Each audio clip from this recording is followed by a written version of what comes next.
Hey folks, welcome Big Jet TV. It is a Wednesday. Here we are at our new Eastern location, which is, I think this is the second time we filmed from here, maybe a third time, I don't know. Anyway, it's just coming up to 1 minute past 3 in the afternoon in London. Hope you're doing well. First of all, obviously we're going to be talking about a lot of stuff aviation related throughout the show. Just want to say a big shout out to all our friends in Dubai. Of course, terrible situation out there. Nearly 20 people dead, or at least 20 people dead, I don't know, but losing their lives, should I say. A real crazy scenario, which, you know, you're going to get one side of the planet that are going to be like, you know, oh, and the other side of the planet it's like, it's rain, it happens, you know, whatever. But one fella, I haven't got his name, or a couple of fellas who went out on a rowing boat. There's this little cat clinging onto the, they were police, clinging onto the side of the door of in the flood, clinging onto the side of the door for dear life, literally on the door handle. And these guys come rowing up to it, grab hold of it, and it's safe.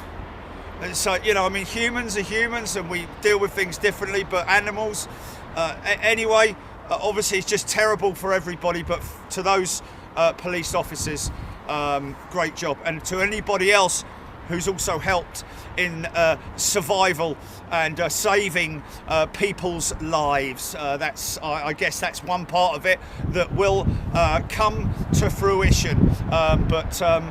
You know what I'm like with the animals, folks. I hate to see any, you know, any harm come to anything, anybody or anything. So that was good to see. Anyway, on with the show. Runway 27 right. They've just had the crossover, and I think first in, this looks a bit 767-ish or A330. A330. Here we go. And I've seen that because of the big old one.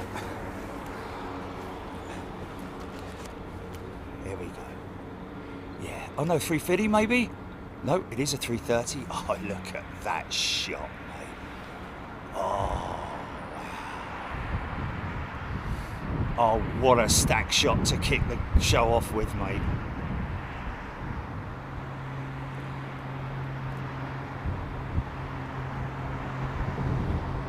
Possibly see a third one. There we are, just coming into view as well. Wow. This is just fantastic.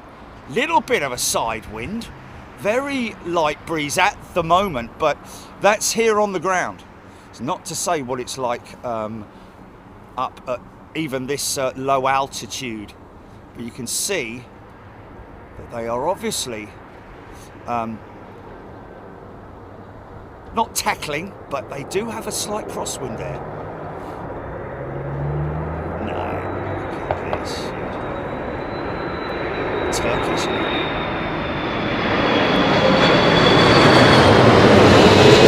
Wow!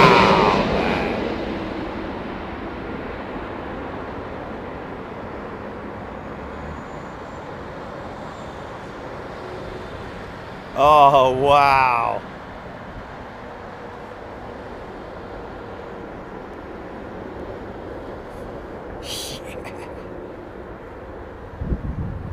Welcome, one and all, aviation fans from around the world. Unite! So, yeah, slightly offset angle from the runway, which gives us a great look at these arriving aircraft and some departures as well.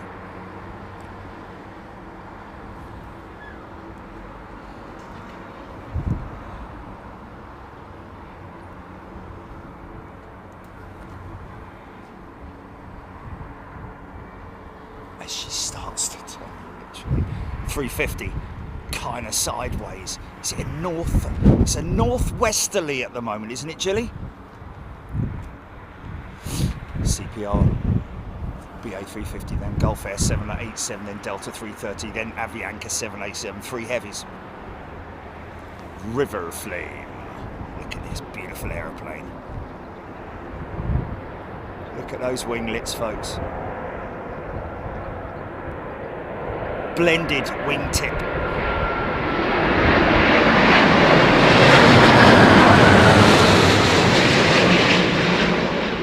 going to get to hear the vortex as well as it comes crashing down on me.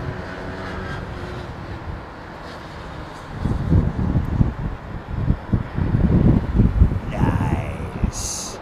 You can look at the sides of the engines, folks. Not the size. Look at the sides, either side of the engines, and look at the heat that's blown out of the side of, well, more or less all the way around the engine. Not quite all the way around the engine, but a fair amount of it. I'd say 80% of the engine's diameter, or maybe a little bit less than that, is taken up with the reversers.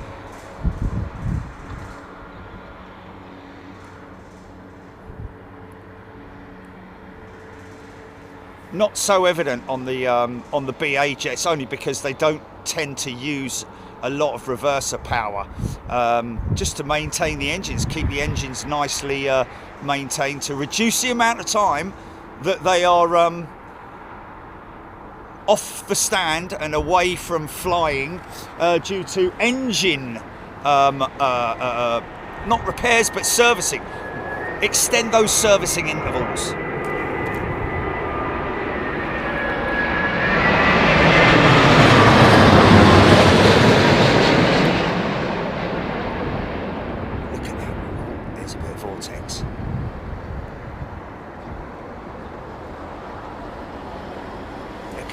Look at the elevators, man. Look at that. Oh, landing it to the right into the wind there. But look at the way they manipulate the elevators. I've seen that on a recent video actually. It's more evident on a Boeing jet really, because obviously the yoke, the mechanism that they use to steer the aircraft, literally, other than the rudder pedals, of course, but generally the yoke, as opposed to the side stick on the Airbus, these guys will be using a yoke, and as they are literally bringing the aircraft in, and they're reducing the power, retarding the power off the engines, and then you'll see them manipulate, but they're also doing using the throttles as well, manipulating the throttles.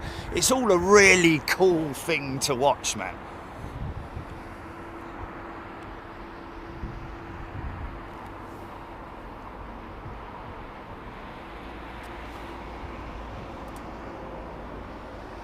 Yeah, we've got to do that, haven't we?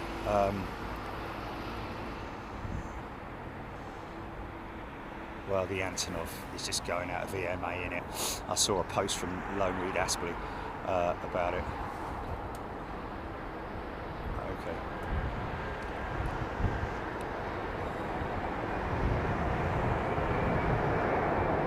It's a 330 Neo. Delta. Big Airbus customer now. Yeah! Vortex. Sounds like a freight train. Sounds like being down in the tube station at midnight.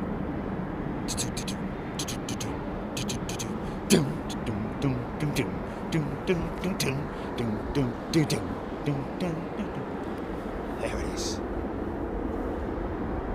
Wow, look on the reverses. Hasn't even put the front end down yet. Look at that. Wow. Willie King.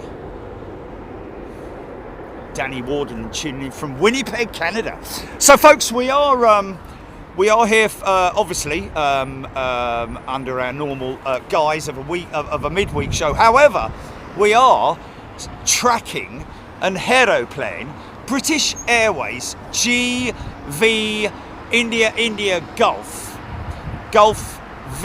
Victor India Golf, which is a 777-200 powered with GEs. Now, this has just come back from a month long in Manila. Now, the thing is that normally a D check takes quite an extent, longer than a month, I'm pretty sure, unless they've got a way of sort of like, you can't sort of like speed this process up. So exactly what maintenance check it's been out in Manila for? It flew out there empty, and it's flying back empty.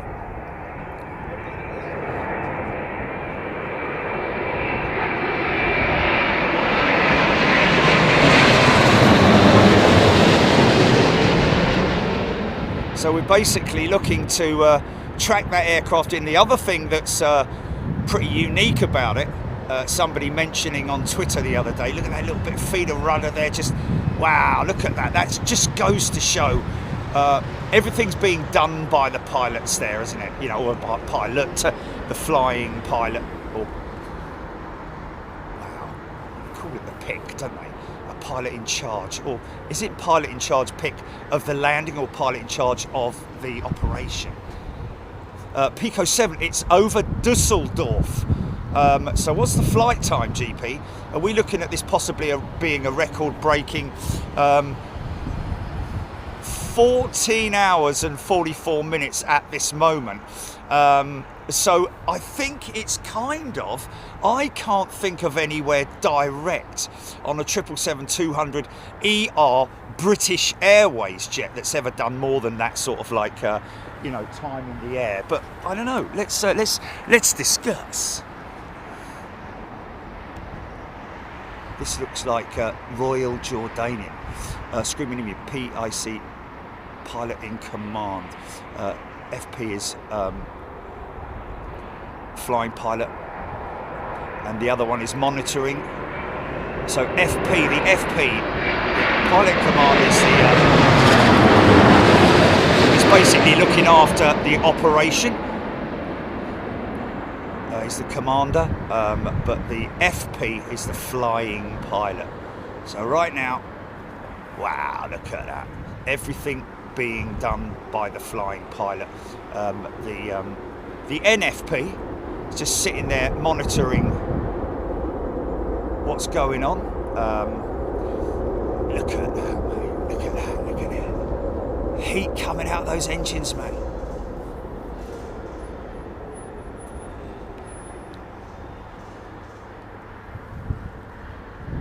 So right about now, the Funk Soul brother, no, right about now, both pilots will now be getting involved in reconfiguring the aircraft.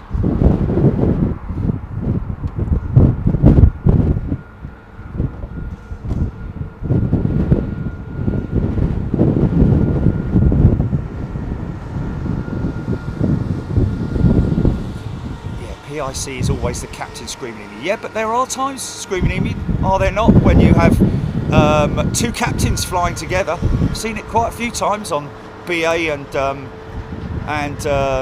Virgin flights that I've been on, where there've been two pilots operating the aircraft, two captains operating the aircraft. Also, sometimes you might have a third pilot, an observational pilot, possibly doing a line check, what's known as a line check, where that pilot will be literally taking notes and all right, mate. Bit grey. Iberians.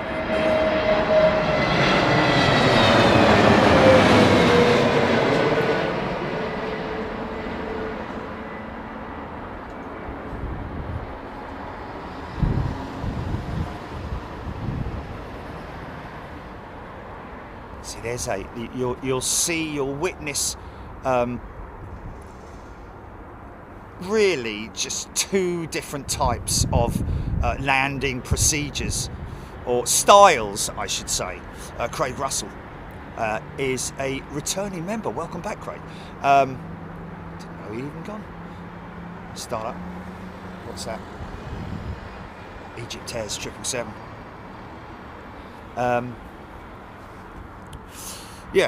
We've discussed it and seen it already on the show, where the pilot will line the aircraft up level with the runway, either when they're in the flare before the wheels touch the ground, or when they touch the ground and kick it. But what was interesting was what Screaming Emu said the other day.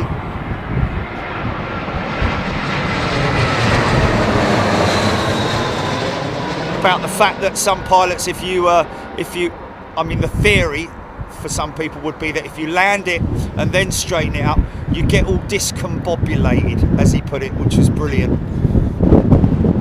So there's he's straightening it up, or she's straightening it up on landing. But you do get that sort of like that sideways movement when you're a passenger.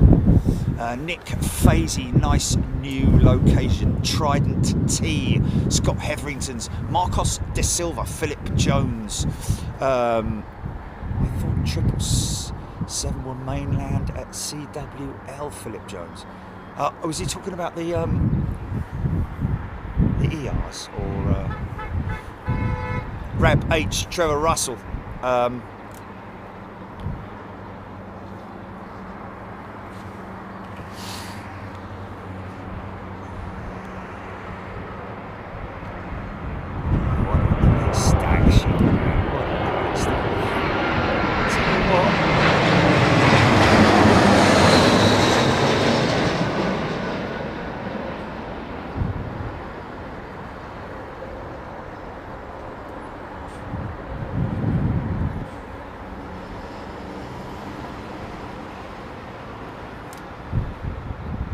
Very smooth.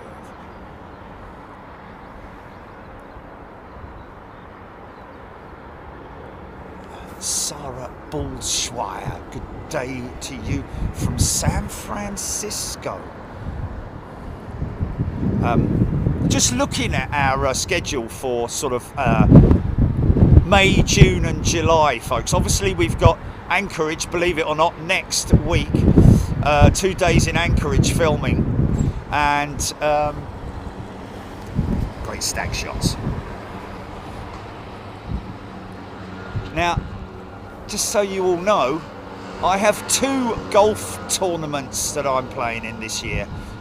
Very rare for me to do that in the 8 years or whatever it is that since I've been doing this. I normally have just the one, but this year I've been invited to another tournament, which one in May and one in June. So we're going to try and well, one thing's for sure, we're looking at Honolulu, believe it or not. Really interested to do that. Got some interesting stuff there, and also have a military base there as well. We've heard from our friend at Reverse Ops, thank you sir, gave us some very interesting information.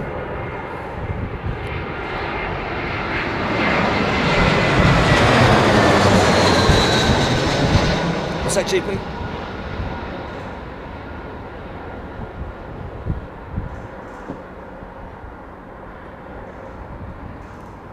In what?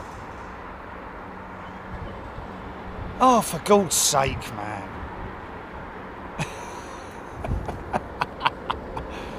No, I'm not.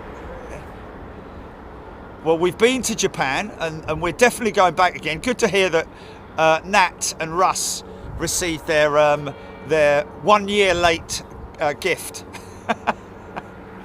which I eventually got to them. I was really sort of like quite surprised because Nat, if you remember when you were with us in Japan last year, Russ, who flies with Peach on the A320neo. This is nice. Here we go. Big old set of GEs. Here we go. Look at this big old ladder.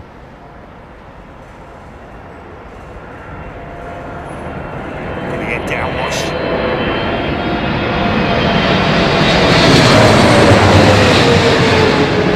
Yeah! Here it comes.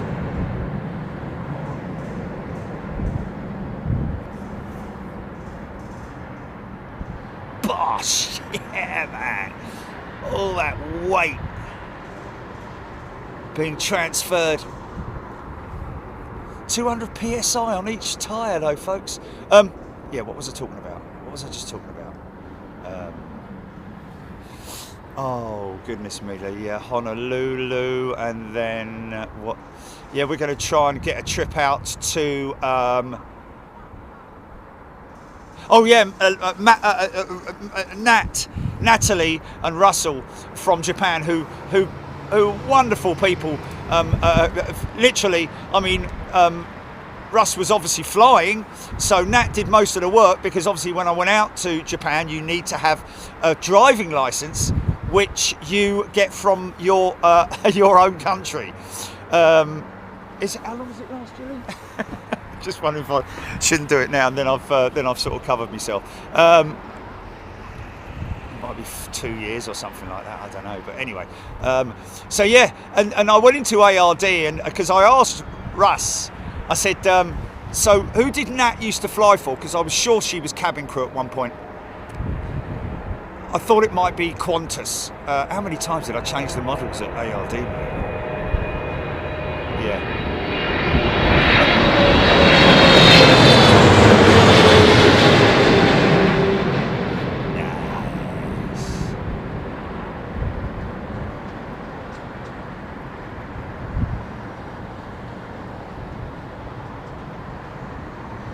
Wow, how cool is that shot, man?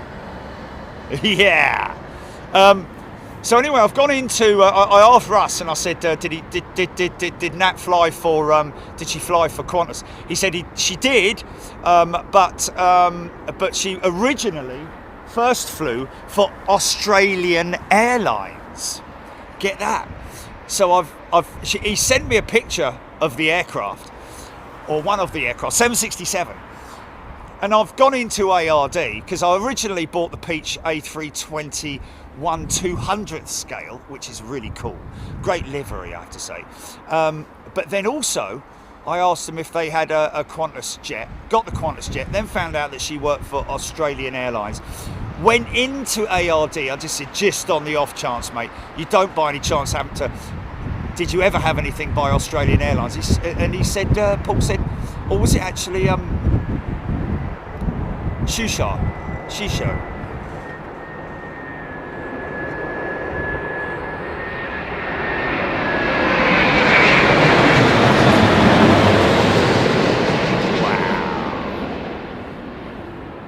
And they had a 767 Australian Airlines model out the back. I was like, no way. Same one that Nat used to fly with. So eventually managed to get the package together and get it out to them in Japan. And we will be going back to Japan, folks, because it is a great place to visit, I have to say. The whole feeling around being in Japan is just a lovely thing, you know, in terms of how courteous the people are, and you know, and the scenery and what you get to see, the exotic stuff. But we're also planning Haneda as well, folks, because Haneda, I believe, you get more exotic stuff, don't you? Because I think, to be honest with you, that Japan Airlines and ANA are more or less, that's all you're going to get, along with the Atlas Air Jumbos at Narita. So, you know, it's going to be a toss-up between Narita and Haneda. Sam Wilson now arriving. That was BA 960. No, can't have been BA 969. I'm way behind. Sorry, Sam. Avro Arrow Manila Triple now over the Netherlands airspace. So getting ever closer, folks. This is the one we're looking out for. If you want to open up your flight radar 24, you're looking for, if you just go into your search bar at the top and search G Golf dash BA 9171. I didn't realise she had a flight number. BA 9171, folks. Put that in your search bar, and then it will bring up the option to view live. I think, is that right, Jilly? It will bring up the option to view live or something like that. And that's what you need to do. I kind of got the dates wrong. We thought that it had gone out there for a day, and I thought, well, it's going to be picking up parts for Airbus A380s. But no, a 1 month turnaround in Manila, obviously maintenance related, I'm guessing. Didn't realise that I thought I had Manila down as mainly A380s, but obviously they've got more maintenance there. But what is interesting is obviously, you know, these guys over here at the BA sheds, they carry out essential sort of like on-wing maintenance or anything else that might be related to being able to non sort of like A, B, C or D checks. They might actually carry out up to C checks here.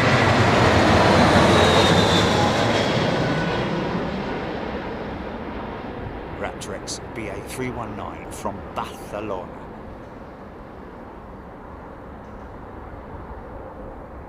Natalie Aquila saying arriving 31 minutes. She's got Barbara Siegel, Jules Harris, Twicescape. James McKelney, the BA 777 took off right overhead here. Okay, when it went out. Michael White went to Manila on March the 14th. Yeah, so she's been out there just over a month, hasn't she? Number 10 on Flight Radar HGC saying Andy P. Steve P. Lovely people, the Japanese, they are wonderful people. It's a great place to go, folks. If you ever, if you're into your planes, go to, you know, either go to Narita or go to Haneda. We haven't been to Haneda yet, so that's a new one for us.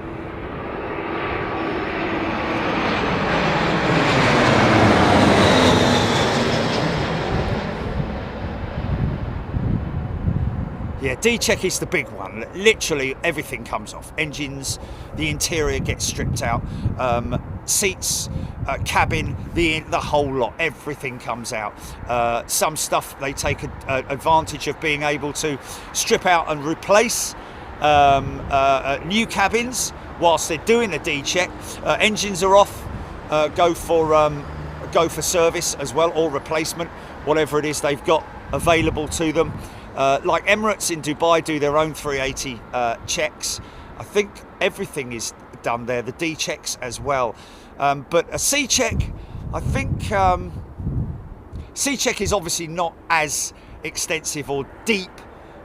Alan's deep bath. Last few suds on your shoulder. Lay back and enjoy.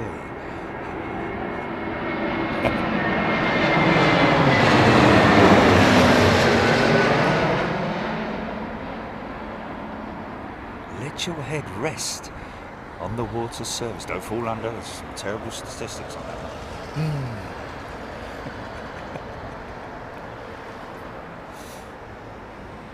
Right, that's the last Alan Steep bath. Oh, you gotta see it. Oh, have a look at that. So yeah. MDC Vegas, no, I haven't been to the aircraft graveyard.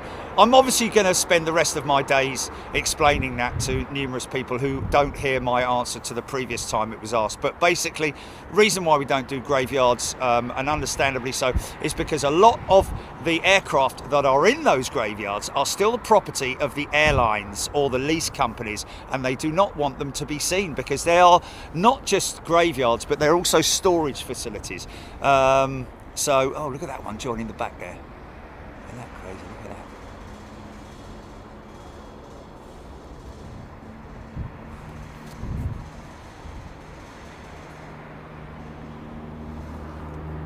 that.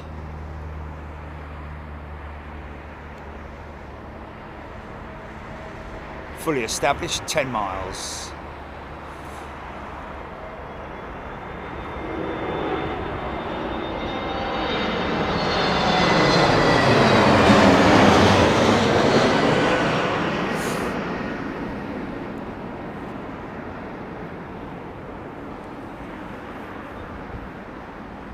Samuel's next departure being 125, headed to Bahrain. Mainly doing arrivals today, Sam and everybody else. This is what we're here for. Eddie Howard's annual trip to Florida, Saturday. Gatwick BA 777-200. Maybe even that one taking you, Eddie. Golf Victor India India Golf is the aircraft that we're tracking. Steve B. JF 840. Sam Wilson. This is Etihad 25 Heavy from Abu Dhabi. Abu Dhabi, isn't it? Abu Dhabi, isn't it?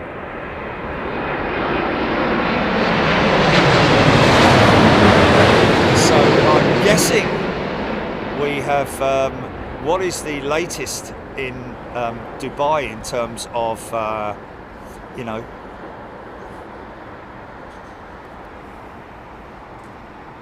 I thought they didn't come down this way. Did heavy stuff. Roy Van Can. Good afternoon to you, my friend. And let's face it, if anyone can. Yeah, be interesting to see what the outcome of that. We don't know for sure exactly. She's obviously gone out there for maintenance, been out there for maintenance, but and for a month, you know, it may have been something that was necessary, that they couldn't take on this side, and therefore they had to fly it to Manila to have specialist heavy maintenance done on her.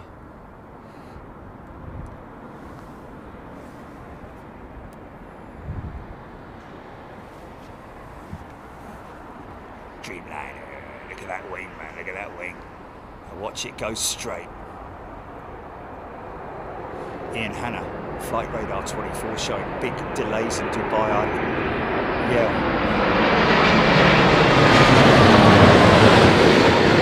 Obviously that's affecting domestic flights as well as the international stuff. I know that Dubai had closed. Oh, get it down, son. There we go. That was a funny one, wasn't it?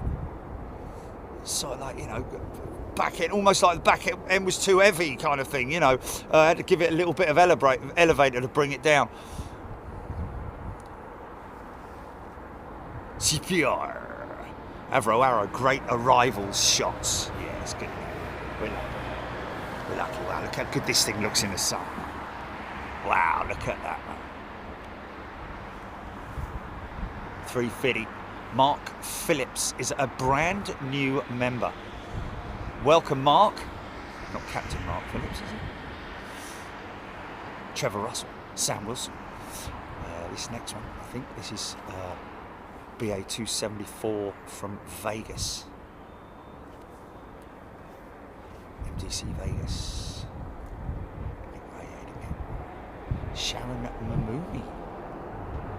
Watching with grandson Ruben.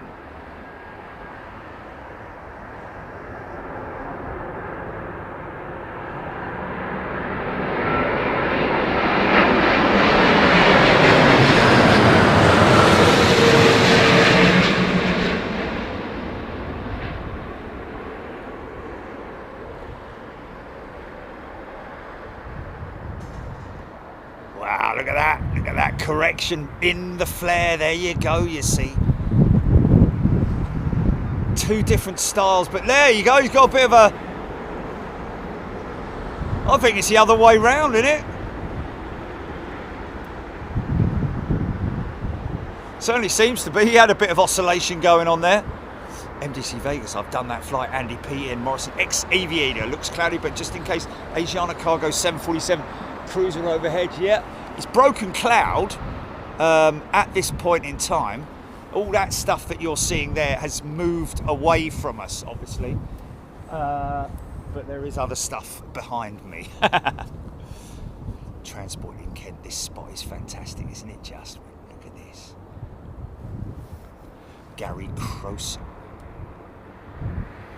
So, tackling a little bit of a crosswind element. Ever so slightly.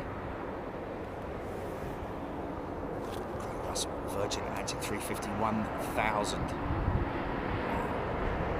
Loss.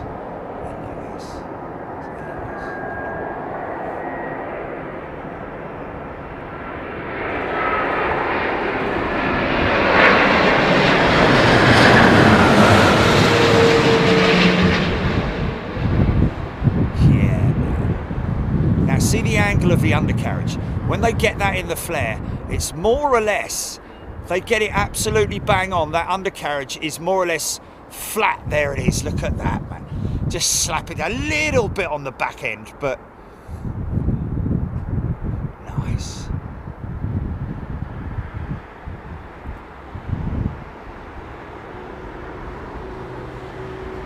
James Watson, Mrs. Floofage. MW74 Aidan Campbell. Yeah, there is a plan to have a Friday show this Friday, folks. Friday is, I'm keeping it clear so that we can have a an on-air show.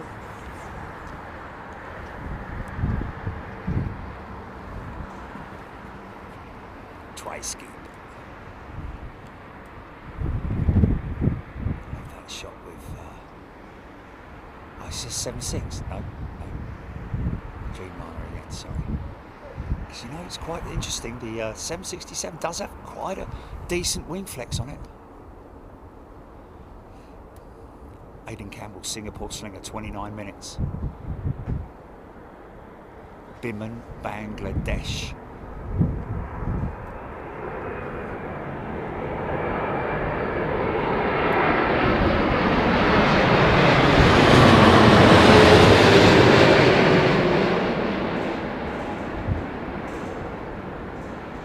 That wing just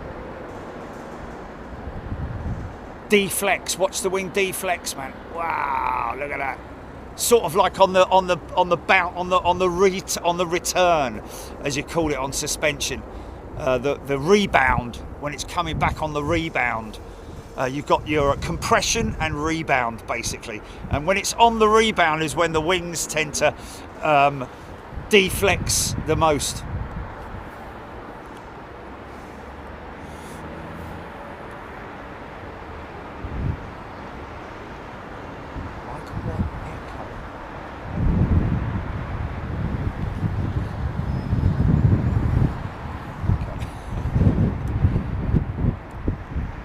Oh, really?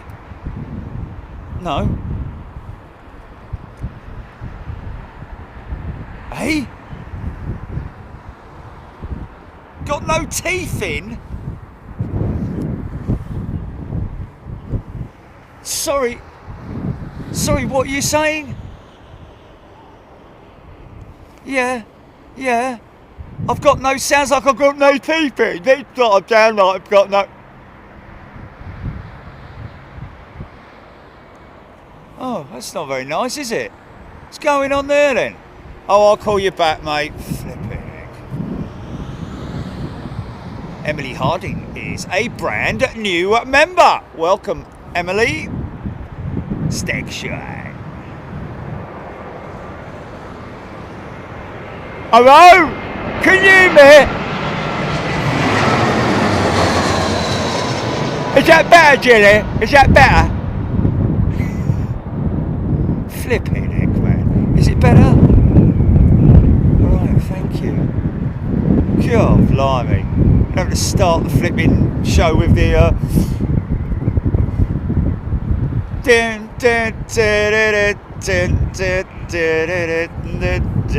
Harold! Yeah, shut it up, man.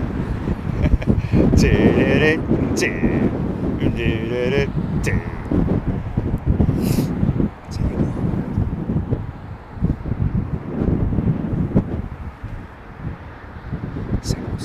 Next one. Lufthansa 319. Is it 319?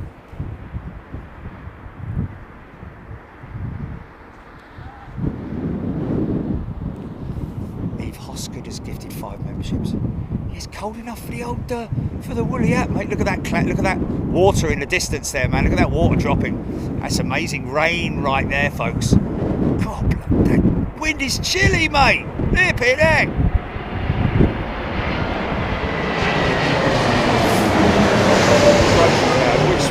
Which is it? If it's right. Okay, heading.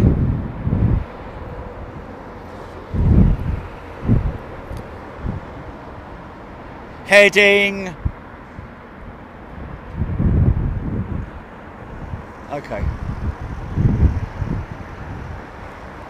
I've got literally that much cloud to look through, mate. Oh, hello. This thing's just flown through. Got a big wash, look.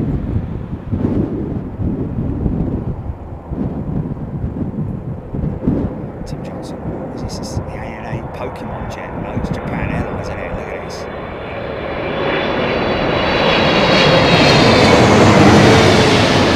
Yeah!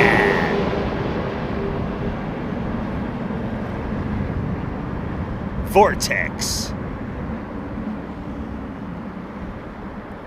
Nice. Yeah, northerly, cold northerly wind. Oh, engine run. Someone's having an engine run. I'm going to run down and get me bleeding now.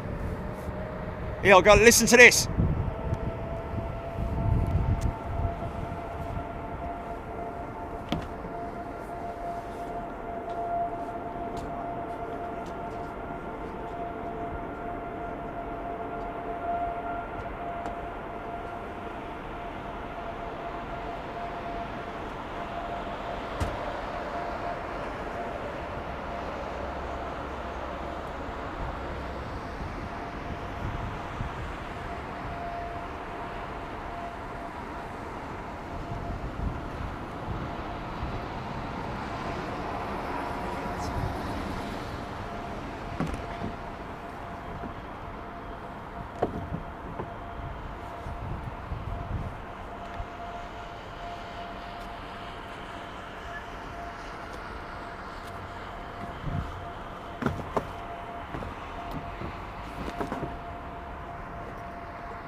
Well, I might get a glimpse of it in that little patch there, coming from the north east going south. Oh, I can hear it. I can hear it, mate. I can hear it right over the top of me. I'll keep an eye out for it, but hold on.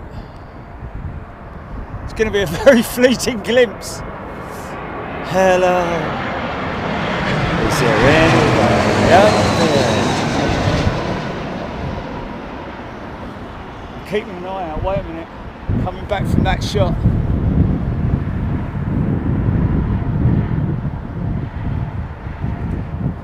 She's not trailing though, is she? Can you hear that jet running, folks? How cool is that?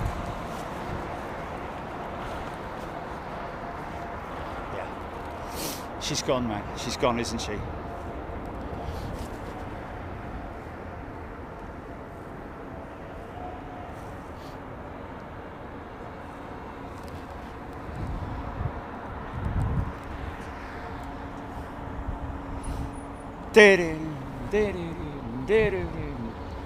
Of course, we've done a number of shows with Antonov and their AN-124 operation. One in particular that we flew all the way out to Houston for. If you want to see how complex the operation is. Oh wow, listen to this.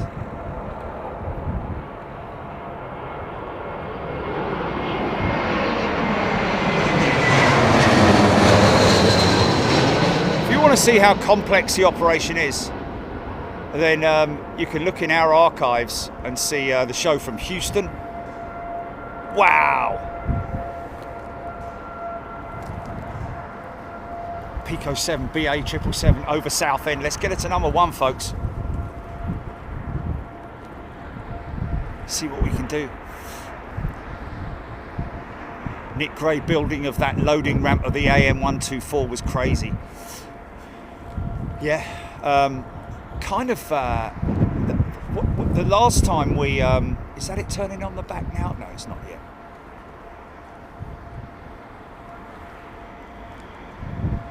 Ewan Weech watching from the sunbed in Faro.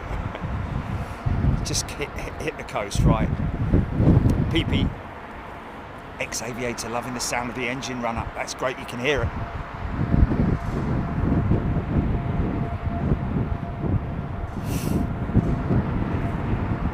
It's right. This is right in that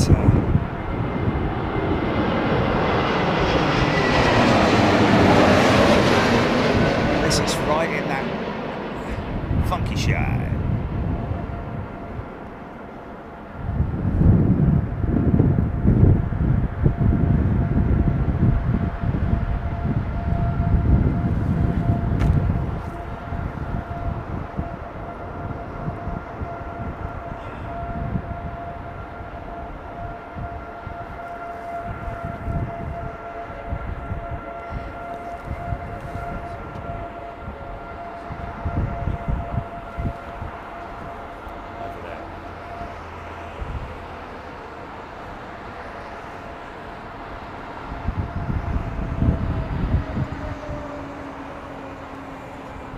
Wow, that's a United 767 I'm hearing from Jilly, folks, inside that engine test cell.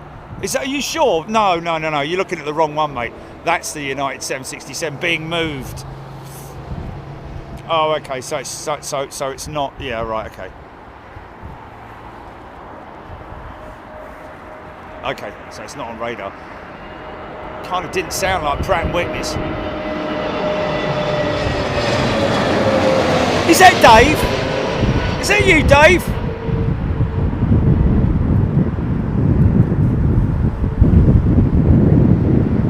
Wow, that Northwestern is cold, man. Telsters.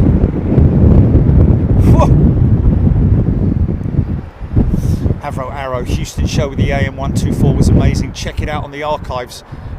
It was just a quick trip. It was, and we nearly bleeding missed it. We didn't catch the landing, but it was kind of worthless anyway, pointless anyway, the landing, I have to be honest with you, because it was down the other side of the airfield with loads of trees and forest line and all that kind of thing. Got a taxiing in. Wow, look at this big old American triple.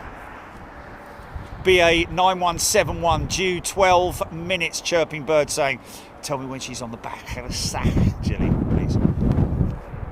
Did you talk to David? Weren't talking about you, David. It's a pilot, Dave.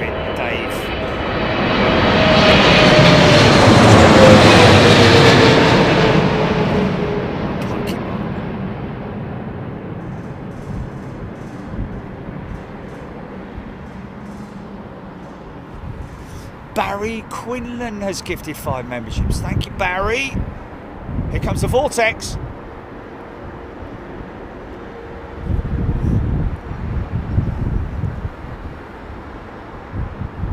See the engine, you see it? Heat being exhausted, pouring out the side of those engines, man. See how it's, and then it will, when those sliders close, you'll see a reduction in that heat haze over the wing.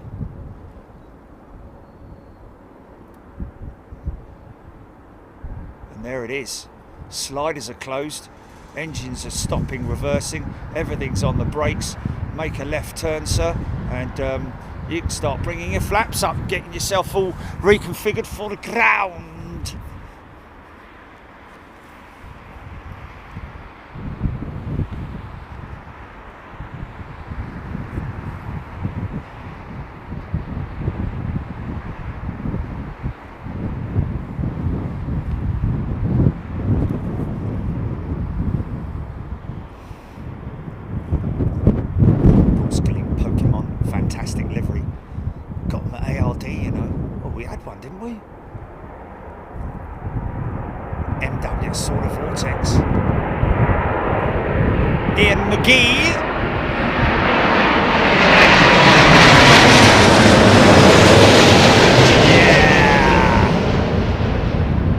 See the flapperons, look, see that?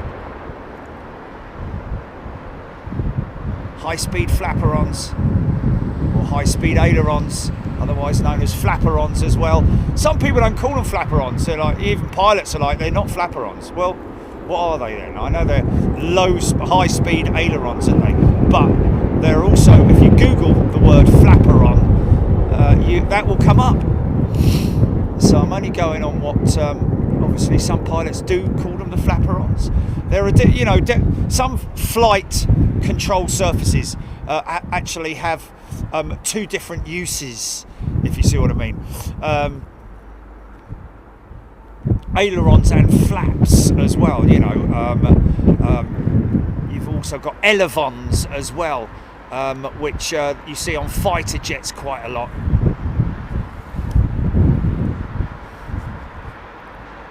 So we'll have to check the landing, the amount of time. It's interesting that he's oh yeah, he's doing that for that 767 jet, and he's waiting for him to. He has to come out there, I think, or has he moved it? El Padre 24, Slinger 20 minutes out, Matt. Jet Junkie Spider, Ian McGee screaming at you. But they absolutely are flapperons, and look like that works similarly.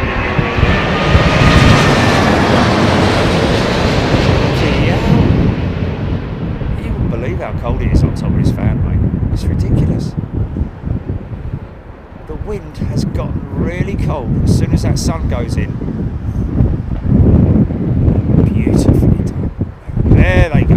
See the flapperons now being used as ground spoilers as well. So, wow! Wait a minute. I'm gonna have to put my other jacket on. Stand by, folks. I'm just going to point it at something. Well, I can't leave that, can I? I've got to keep it on that.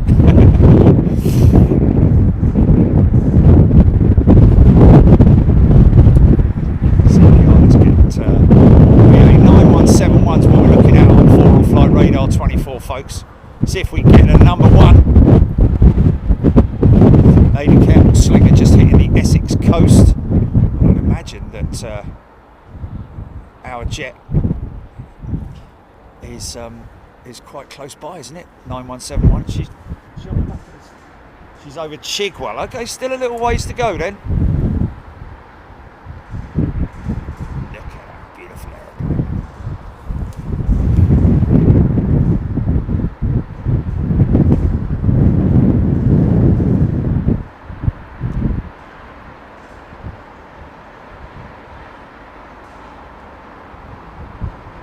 I've got to say, the Scoot Dreamliner, I love that, don't get me wrong, but the Scoot Dreamliner works perfectly with the Pokemon livery, doesn't it?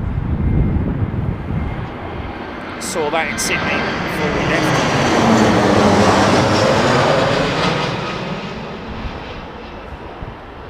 Right, let me just quickly jump down, folks. Stand by. 2 seconds.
Hello.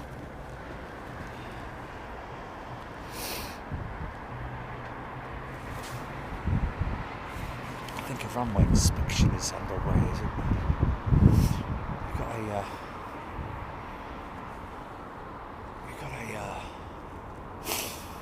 bit of grass cutting going on.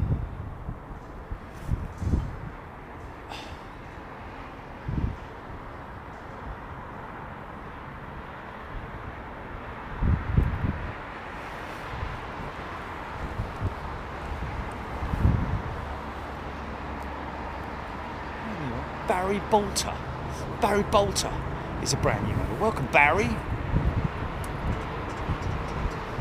Jim Armstrong talking about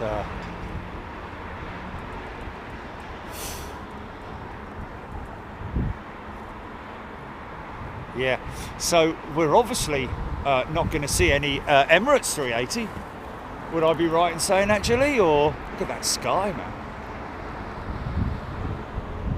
Or is there one that was positioned somewhere else and has maybe... oh, okay. Aidan Campbell, 91716, 6 minutes. PP. Your coffee is doing well. I don't have any coffee. Ian Morrison, HGC, Aidan Campbell. I'll tell you what you could do, GP. We got Digital David has gifted 5 memberships. Thank you, sir. What was the Emirates 380? Right, and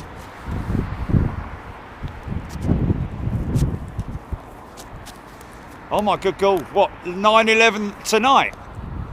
Oh my God. Well, there you go then. Big delays, obviously. Seeing DB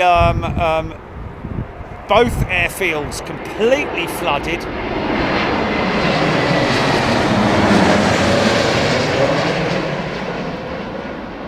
Now Slinger.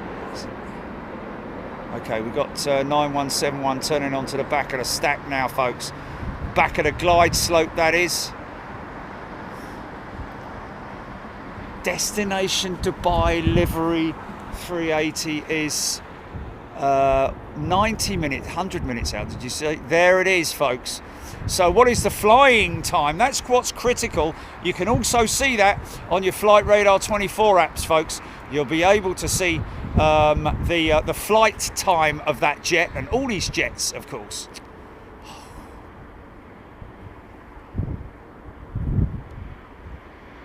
Yeah.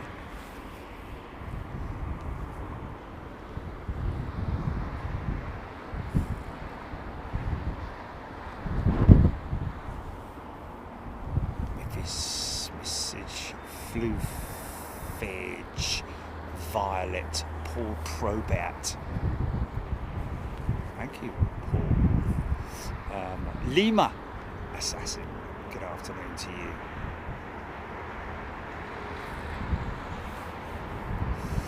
Nick Gray, looked like less snow at Anchorage last year than what I'm currently seeing. Hope it melts. The ice at Lake Hood was reportedly mushy yesterday.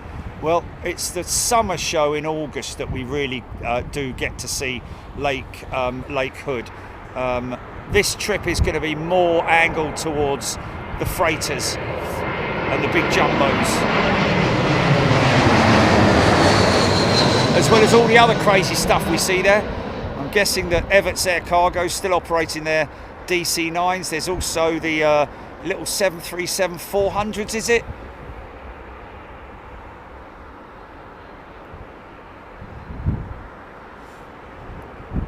Yeah, so lots of interesting stuff to see at Anchorage.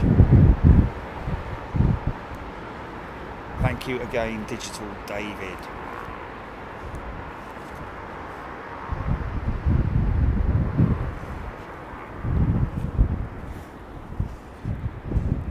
She's second out now. That is her. Is that her? That is her, isn't it? Want to get her to number 1, folks? Barbara Siegel. Yes, Barbara, we send it to your email, the signed photograph. We have either a returning or a new member, one of the two. The real Bretweir, welcome to you, the real Bretweir. There's a brand new member, Barry Poulter, sorry. Baz in sunny Liverpool. Hey, you're right there.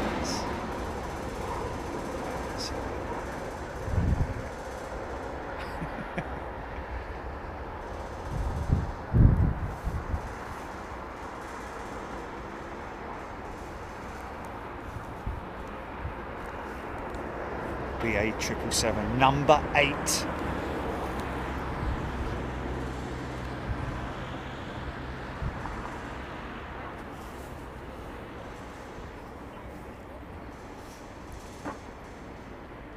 Graham Laidlaw. Kushro. Good day to you. Kushro, yeah, indeed. Software changeable and updatable, isn't it? I guess, you know, you can update software both on the flight management systems, but also on the engines as well. They've got literally, they're like cars. These aircraft, the aircraft engines, in terms of plug and go software updates to the fuel system, fuel management system. That would be. Nigel Gale has an Emirates 380 from Dubai, due about 9:09, departed 8 hours later, understandably. So here it is, folks.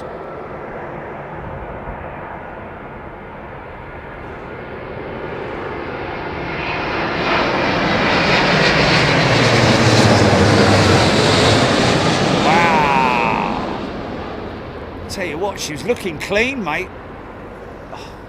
Clean looking jet. Now I'm imagining,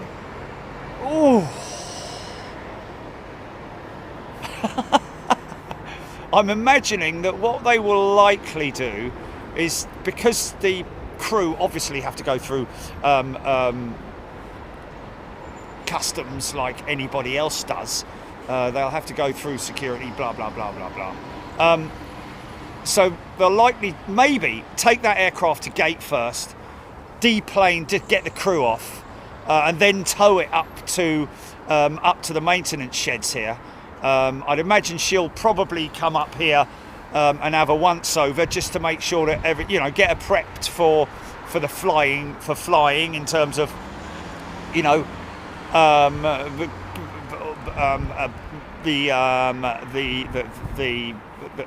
easy for you to say, the pillows, the blankets, all that kind of stuff, the headsets, the headphones, all those sorts of things that they hand out at any aircraft, any operator, really.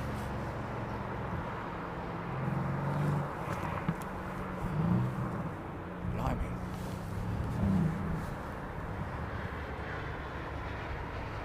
She was looking clean, like I said. Undercarriage looked nice and clean, wheels. So maybe she has undergone some pretty heavy maintenance, but I don't think it's anywhere near a D-check. D-check's sort of like, I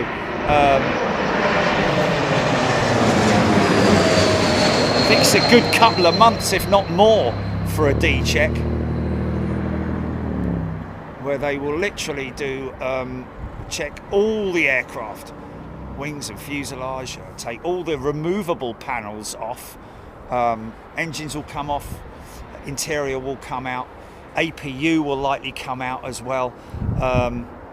Flaps and slats will likely stay on, I would imagine, unless there's certain parts of them that may need replacing or repairing. Actuators, undercarriage obviously is heavily, in a D-check, I think the undercarriage is obviously removed as well.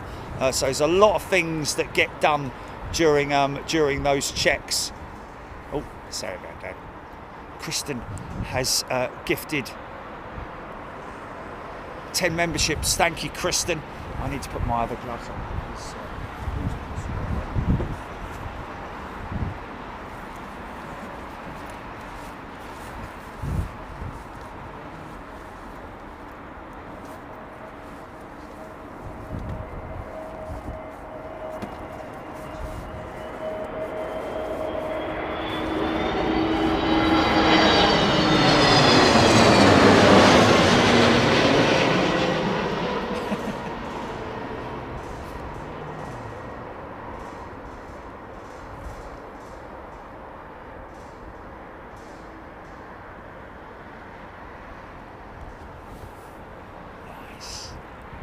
Thank you, Kristen. We got it to number 2. Jordan is a brand new member. Welcome to first class, Jordan. Good to see you here. Welcome, everybody. Hope you're doing well.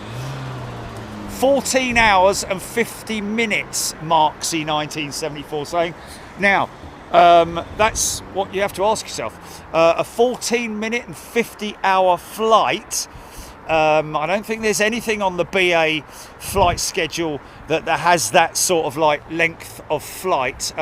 Certainly not their 777-200 ER, and that is an ER, by the way, folks. So, you know, need to sort of like bear that in mind, that it is an extended range jet with probably uprated General Electric GE90 115Bs, I think, or they 9090s, I don't know. But maybe longer range. Do they have extra fuel tanks?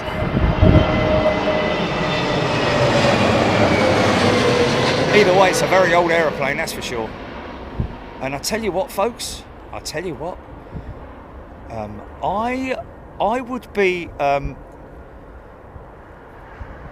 be quite confident in saying that that 777 has possibly had to undergo extensive maintenance. It may have been that aircraft was slated for replacement, or did I say 14 hours? No, I said 14 hours 50 minutes, didn't I? Did I? Oh, for God's sake, mate. 14. Oh yeah, there we go. I can see. I can see myself doing it now. Yeah. I nearly said it again. Yeah. So yeah, 14 hours and 50 minutes. Obviously, a very short flight. Tracy L is a brand new member. Welcome, Tracy.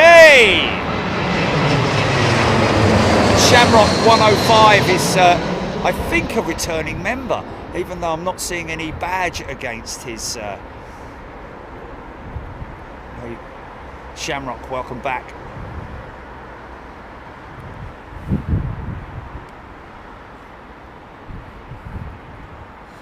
Warren, I remember the 777 flying to Australia in one go. That would probably be Perth, wouldn't it be? Can't see it being any longer than that, but that's 17 hours on the Dreamliner, isn't it?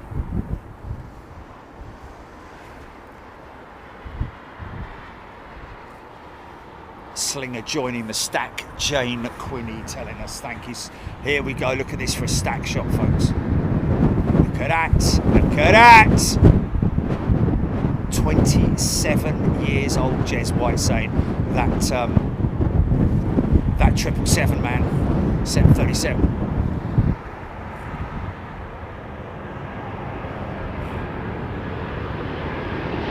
Marksy.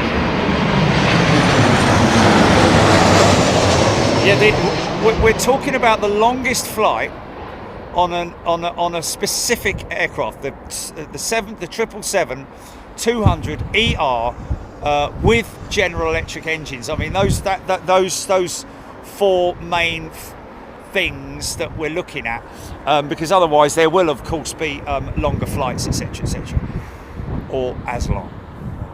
We'd be saying like there's nothing to that, sort of thing. Lufthansa 747 fan, crab landing, gear down on the Slinger.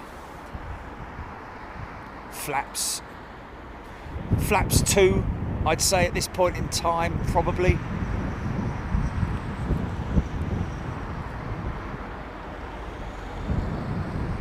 .737 came in hot. Gillian Sankey, Mrs. Flufage, ES.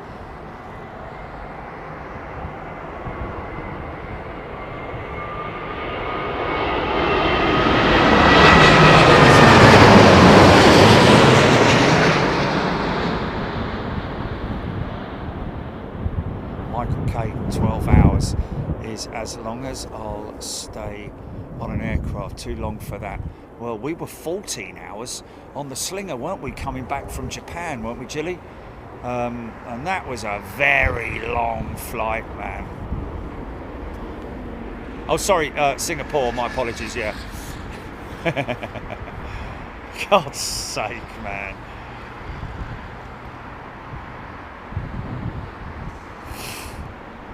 Mark 1 UK, first flight, Thompson 767. Decent one to have a first flight on.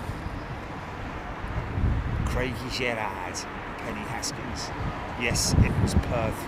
Kathy and the Birds. The legend, Freddie Laker. Loving the stack shots.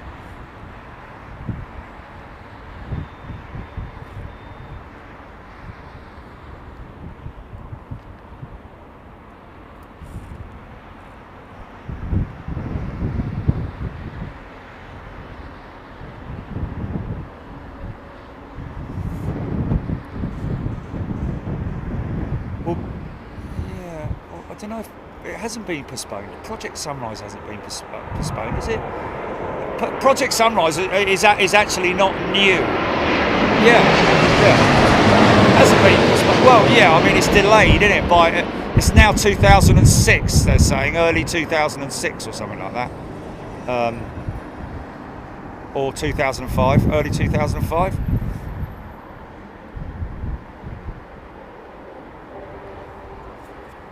Why? When is it? Oh, 2026, sorry. God's sake. Flipping heck, sorry. 2025, yeah, 2026 I think it was, wasn't it? Or it's only been delayed by about 6 months or something like that.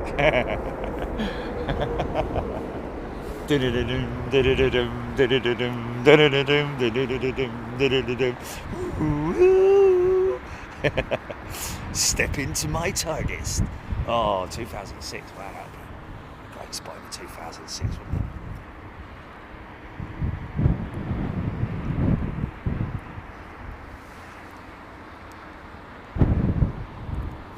it? Getting it all wrong today.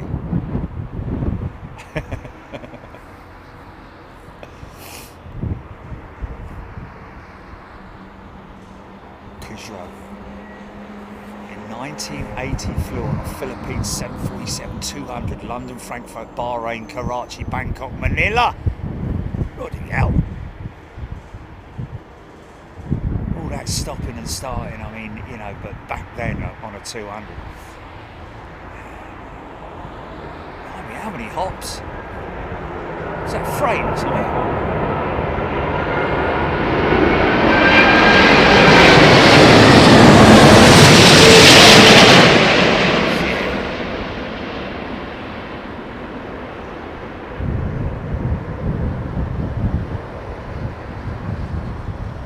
Whoa, that was heavy, man. That was heavy. Scott Hetherington, Sunrise delay due to delay in plane manufacturing.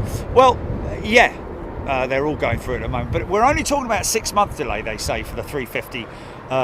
It is a 1000, it's not a ULR, that whole ULR thing, the ultra long range with extra tanks and all that, it's not happening.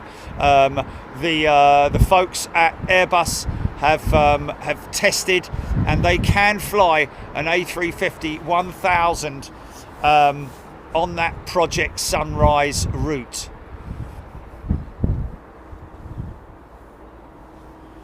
And again, Project Sunrise is not new, folks. It was, I think, started back in 1919, as far back then, when they obviously all had to hop, and that's why they called it the kangaroo route, because of the amount of stops that they made on that journey, which was kind of crazy.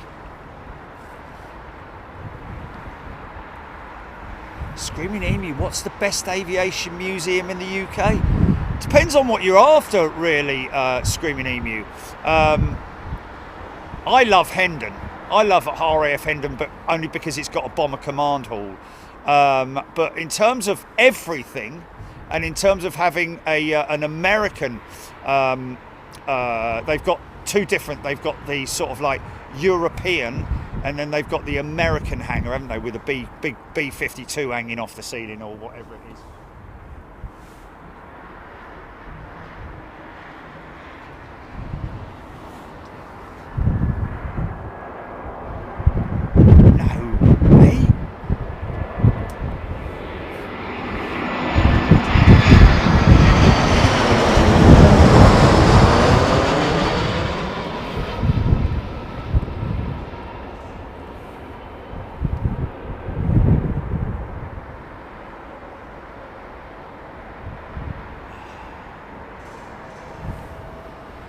Yeah.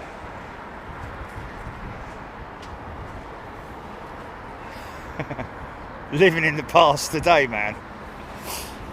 Oh, for God's sake. Someone's going to say it anyway. Someone's going to say it. Duxford, there we go, Duxford.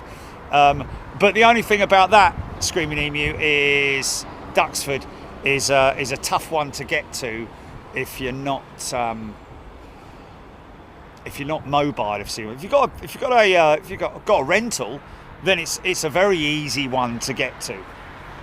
I certainly would if I was visiting here. Jack Quinny.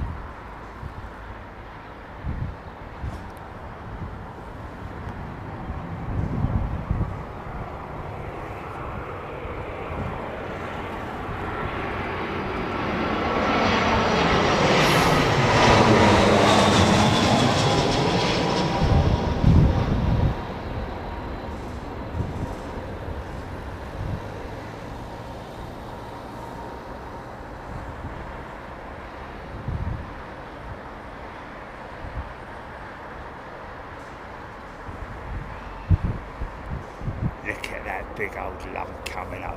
What a classic shot that is, man. Isn't that just fantastic? Aidan Campbell, Duxford is great, haven't been there since 1980. Well, 1990, sorry. There's been a lot done since 1990, I've got to say. I think, I don't know when the American hangar was, or the American display hangar, which is pretty impressive, I have to say. The Cold War hangar, I think you'd call it. CPR, Cosford got a de Havilland Comet and an Avro Lincoln, and the Chinook that survived the Falklands in 1982. When I saw the Lincoln, I thought it was at Lancaster at first. Really? Oh, look at this little Embraer. SAS, wow!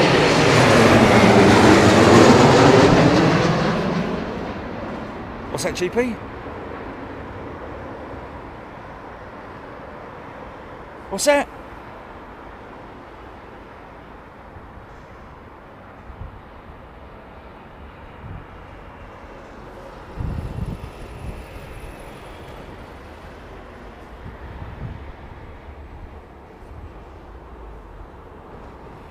Now that, I reckon, that SAS, that Embraer, I think that Embraer is in place of, possibly in place of a 320neo, which has possibly been sidelined for engine checks.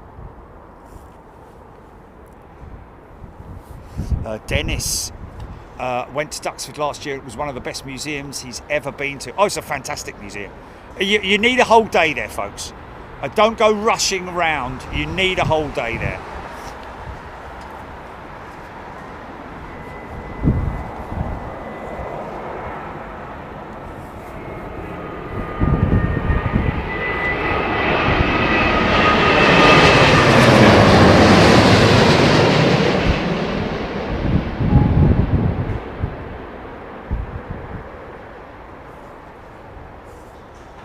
Do you want to open up that gate, mate?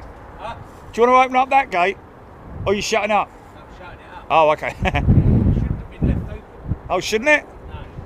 Well, it's normally, I think they must have been moving cars because... Yeah, it's our company that moved the cars. Oh! It's our car park.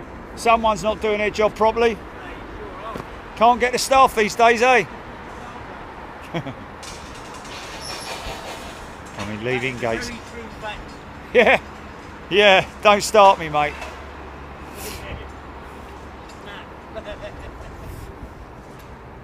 You take care, bud. You too, mate. I mean, come on, people leaving gates open, eh? Next thing you hear is all bleeding horses been running around all over the gaff. A380 747 Duxford is easy to get to. Train from Liverpool Street to Essex, then a little walk to Liverpool Street in Essex, and then a little walk. I think he means from Liverpool Street to Essex. Hey, Duxford's nowhere near any of the... don't understand that. Anyway, maybe I'm wrong. As far as I'm aware, it's wow. I mean, Chelmsford's the nearest sort of like place that I can think of that. Anyway, whatever.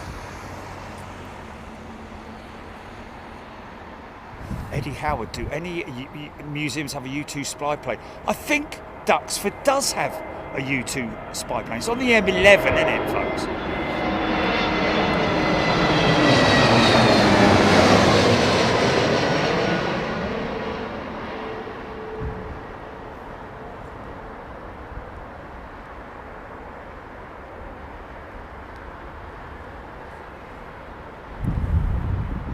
Gareth Herford Jones went to RAF Hendon 7 years ago and managed to have a tour and sit in the pilot's seat in the fabulous Vulcan bomber.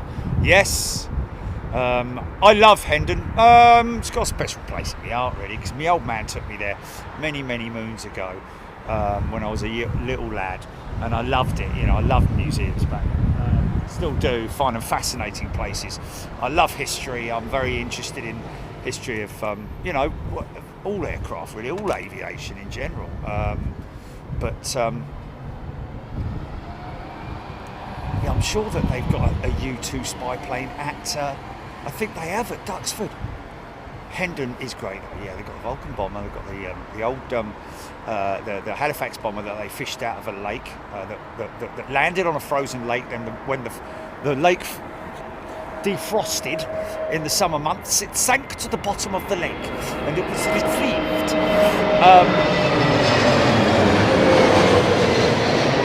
They got the ton-up lank there as well. Now, the thing about the ton-up lank, in other words, 100 operations, is what it basically means.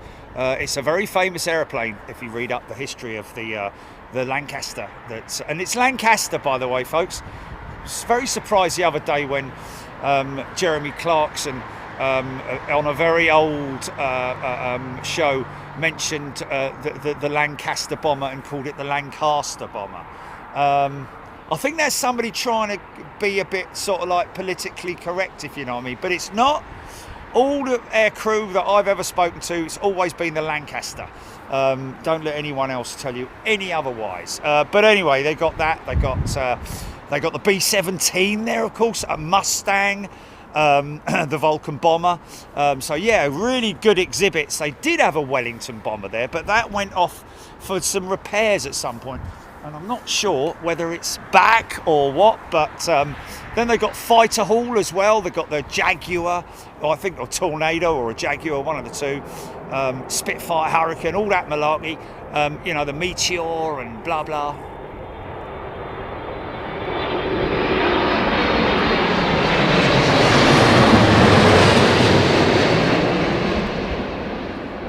Now you get a really good look at those engine cowls. See right away from those engines.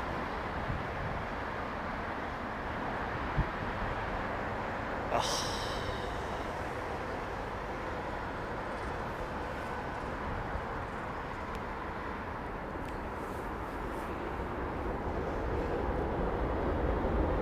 Nice.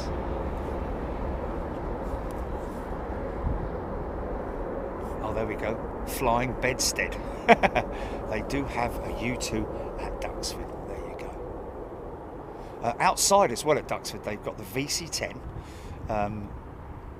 Tell you another good one to go to if you're around, if you're able to do it, is Brooklands. Not quite as extensive as the other museum, but they've obviously got Concorde there. Got great outdoor static display, VC-10, BAC 111. Amongst others. Yeah, it's a great little museum to visit, and they do have. That's where they were actually assembled. It was an assembly area for the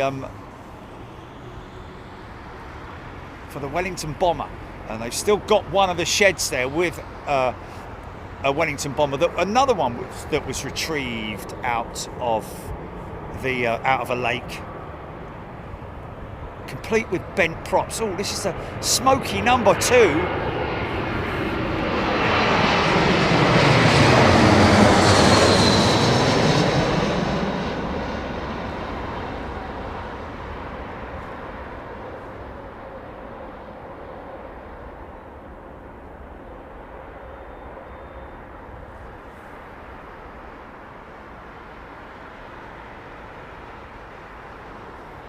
Nice little bit of fluid vortex there. You see that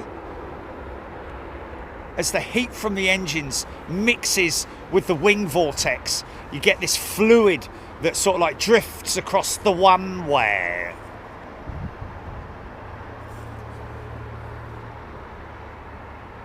Martin Smith, Douglas Bader used to practice his air displays at Hendon. Yeah, it was an airfield. I think one of the first airfields that actually carried the post office freight before London Airport, which was then Croydon, came into effect. Take care, Paul Skilling. Nick Dark. Eddie Howard. Zip Zap! Smoking number 2 is what I get.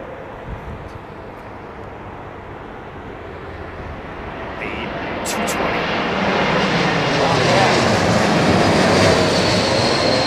Is that Bulgaria, is it? At their A220. All carbon wing on that. No, it's the...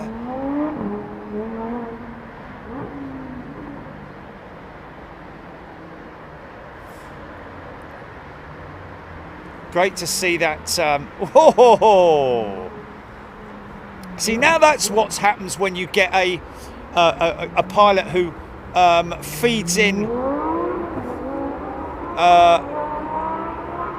a smooth amount of elevator. Oh, is this out? No, this isn't out yet.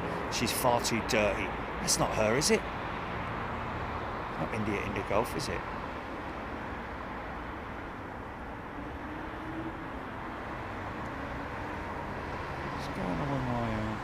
Kilo, that's a kilo, that's kilo. Yeah. It's a kilo.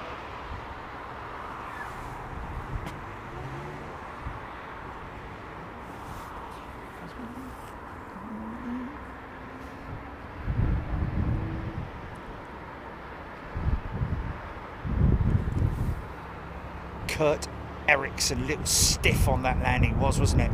Quite aggressive on the front end coming down. Another 220, look at this. Air France this time.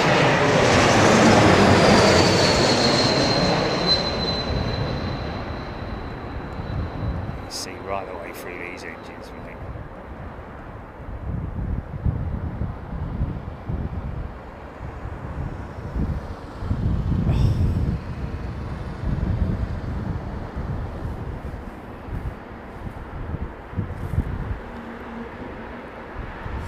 Chernoff loving the super tug on that triple. Yeah, big old 4-tonner in it.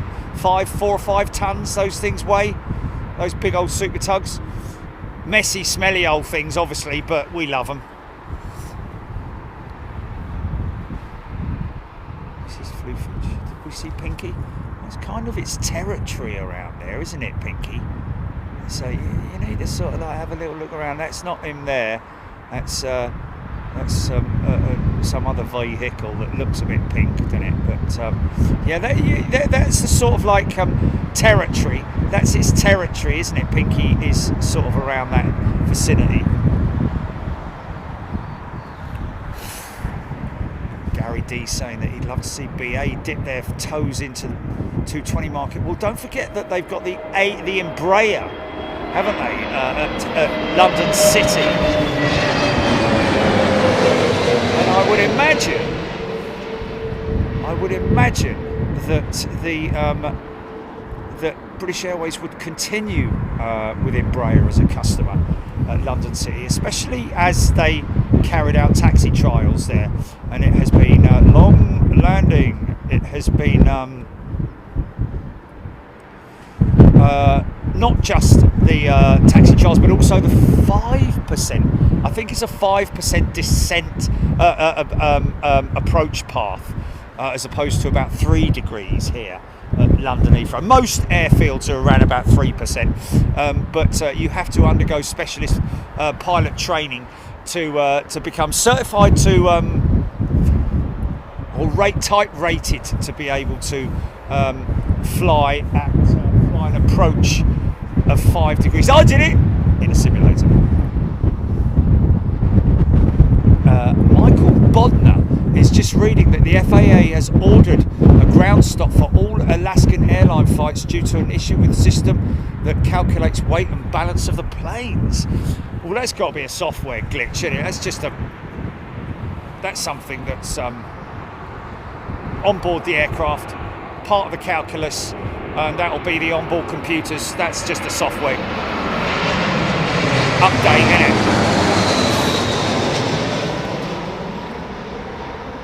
Ground stop.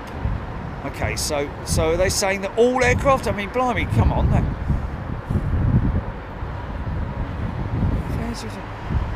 For all Alaskan airline flights.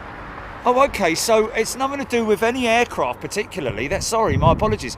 That sounds like they're oh, hello. Another Dreamliner gear related issue there. Sounds like there's something with Alaskan in it. Their check-in systems and that gets relayed across. So around about 2 minutes for that, folks.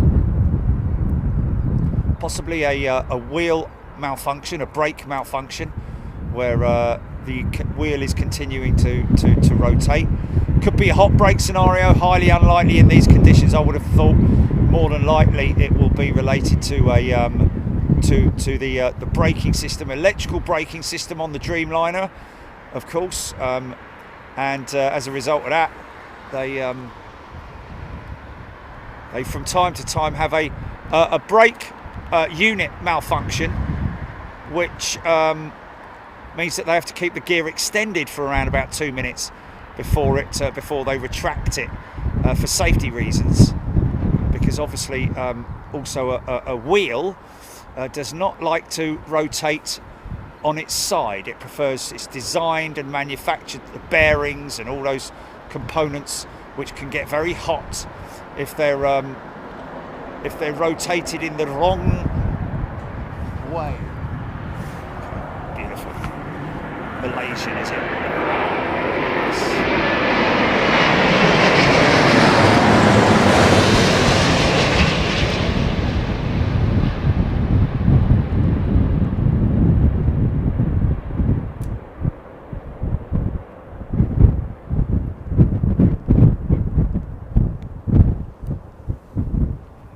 Nice.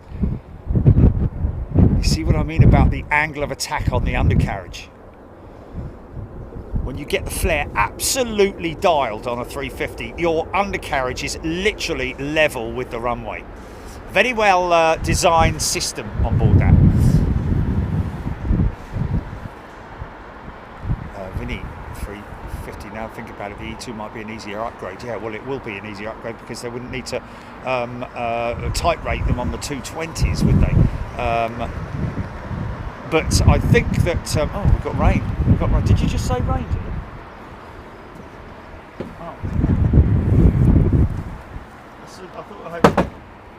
Oh, right, okay. So just we could just try.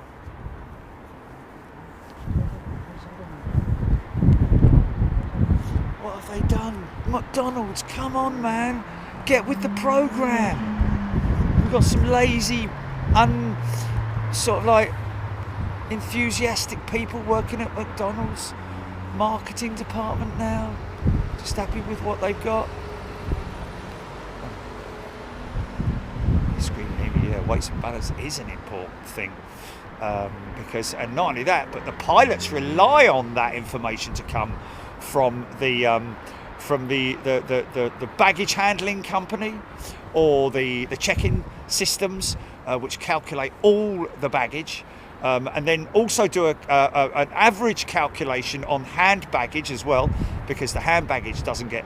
This goes back to that whole thing that Finnair are doing with the weighing of passengers, which I think is a great thing, because let's face it, I remember a pilot saying that apparently the on average they are 6 tons overweight or underweight when it comes to the actual numbers, because of the average figures that are given them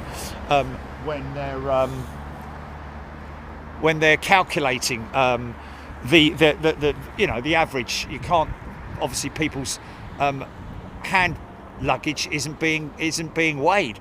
Well, not most of the most of the airlines anyway. Not any that I've checked in. When I check in, I just check my main bag, and then I've got a couple of bags that I take on, which probably weigh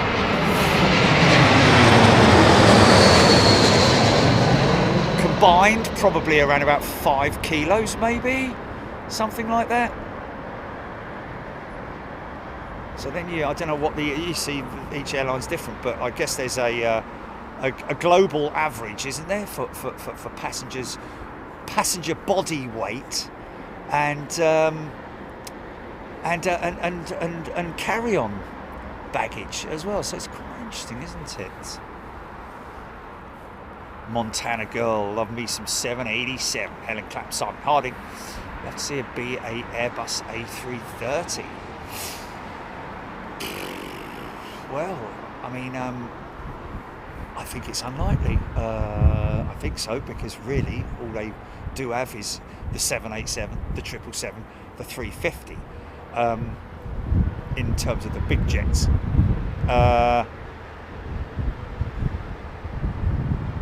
But obviously, as time rolls on, I think we're going to find the issue with aircraft supply versus demand is, apparently Airbus are saying that they're kind of like peaking out at the moment now. They're back to the sort of levels in terms of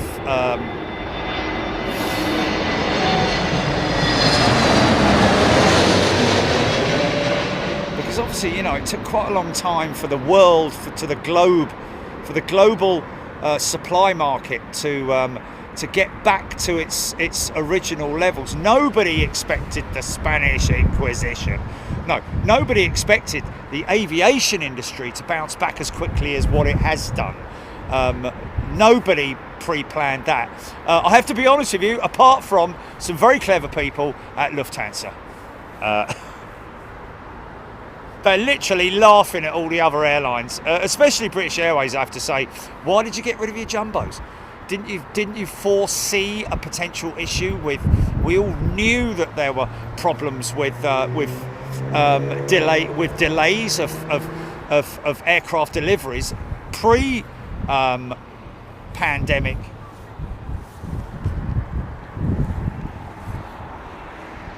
But anyway, Lufthansa rubbing their hands at the moment. They've got no problems with.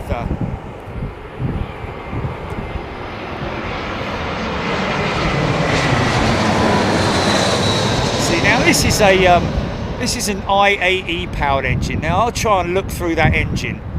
Probably going to be quite hard to see through the front end of it because it's quite tight in there. What they call these engines, now that is a high bypass engine, but that compared to the newer next generation, the new generation engines, the big CFMs, the big Pratt and Whitneys, where you can see through the engine. And of course there's less fan blades as well, and that's why you can see through them. The core of the engine is more or less the same size on the new engines. It's just the fan blade assembly that's obviously a lot bigger. Nick Gray, on queue, a Lufthansa A36,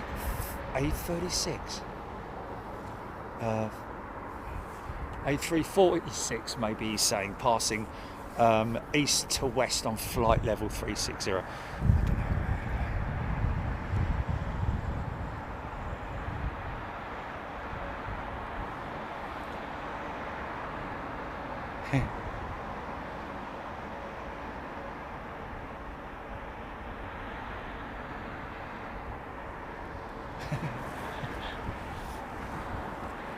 He's just come through some proper rain, this guy. Reza Omar, can't believe Lufthansa kept their 340s and 747s. Yeah, 340, 300s and 600s, and 747, 400s and 800s. So they've got everything, man. I mean, they are, as far as I'm aware, the airline with the largest fleet in terms of the number of. I mean, obviously Emirates have got multiples of 777s and A380s, but in terms of variation of different aircraft types.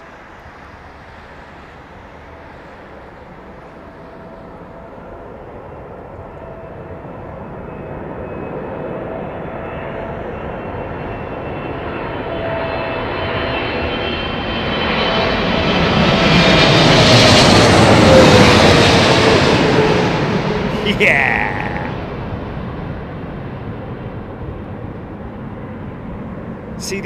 See the flight surfaces on the wings there, folks.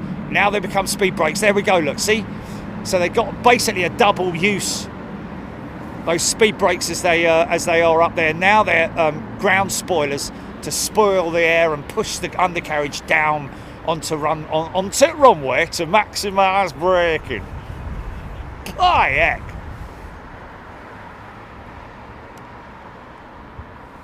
No, Reza, you're absolutely right. You cannot blame Lufthansa. No one's blaming Lufthansa. They're saying they've done a great job, man. Rohit Parkal, yeah. Not really able to see anything over the top of me. I'm afraid we're quite limited, even though the sun's come out.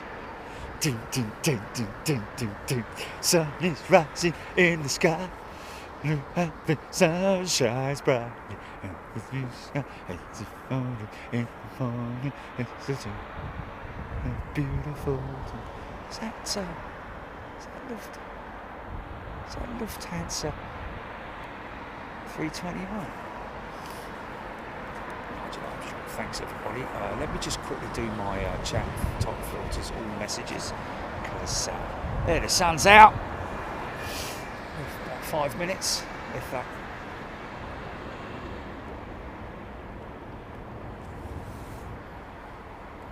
Savannah Steen, haven't seen a British Airways 380 in a while. Really? Oh. Are on their way, Jilly? Reza Omar, I'm just waiting for the 777X to release. Boeing really needs a win. Oh yeah, both, really, I guess. Yeah, Reza, you're going to be waiting a little while, my friend. I wouldn't put any... the 777X, because of the fact that Boeing have now been stricken of their or struck off in terms of their self-certifying procedures like they did with the 737 MAX. Things may take a little longer. Not only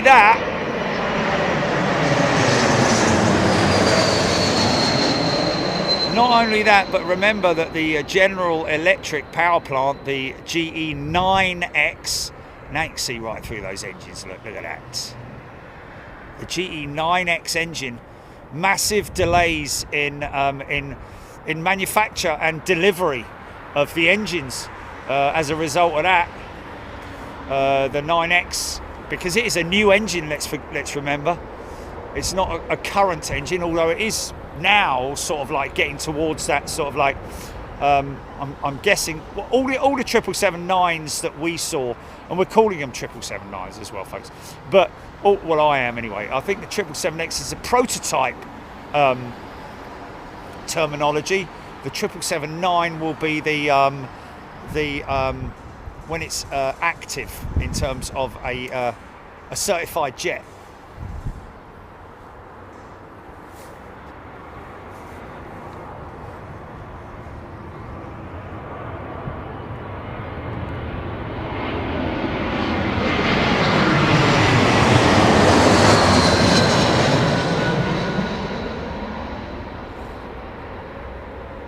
Todd Roy tuning in from a sunny Nova Scotia. How about that? Raptor X BA 320, this one in from Manchester.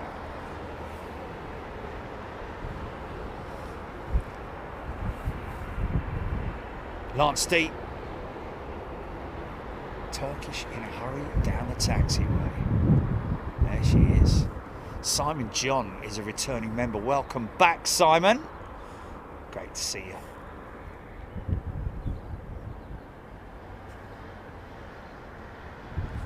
We had a BA 380 at the front end of the show, didn't we, Jilly?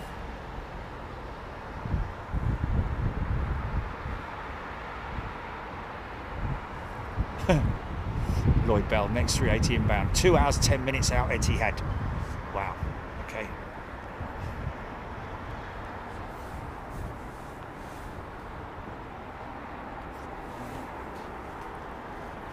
Another step forward, folks.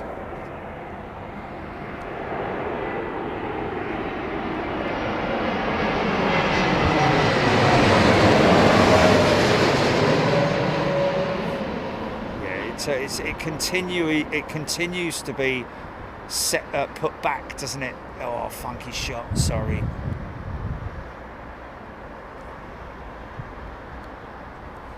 Yeah, the Boeing 777-9 continues to be delayed for full certification. Obviously, she's done a considerable number of test flights for cold weather testing.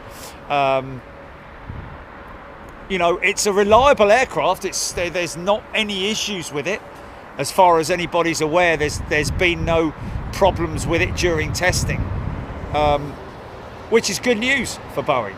They just need, I think the engines are going to be a big part of the delay process.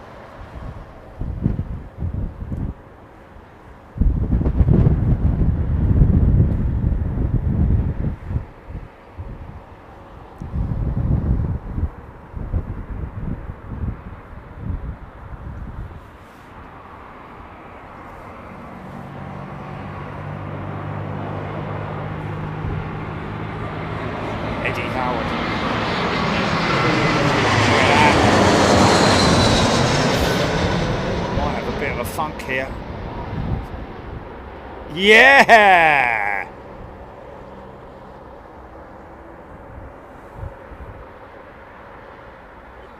The morning newspaper. Michael T just rejoined a couple of weeks ago discussing freighters and was wondering if Airbus had ever converted an A380. No, Michael. No is the answer to that. Originally, right at the back, at the beginning, when the A380 was originally conceived and touted by Airbus, there was a freighter variant that but it very quickly was poo-pooed, and it never went into manufacture or operation or anything like that. However, in terms of converting them, no is the simple answer to that. We did discuss it quite at length on one of our on-air shows. I think if you look back at our on-air shows and look out for the UPS A380 freighter, that might give it away. Watch that show and that will kind of give you an idea as to the reasoning behind there not being the capabilities to convert it. Mark of Poland. Welcome to you, Mark, a returning member.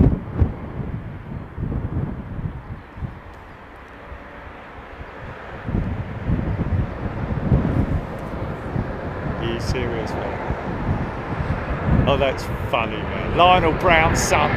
Shout out to Lionel Brown's son.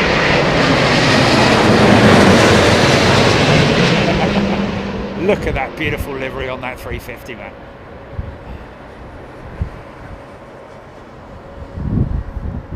Mate, really? Well, you all queued up round the corner, fellas. When will I see you again? Nigel Armstrong has gifted 5 memberships. Thank you. Looks grumpy. Gillian Sankey saying the 350.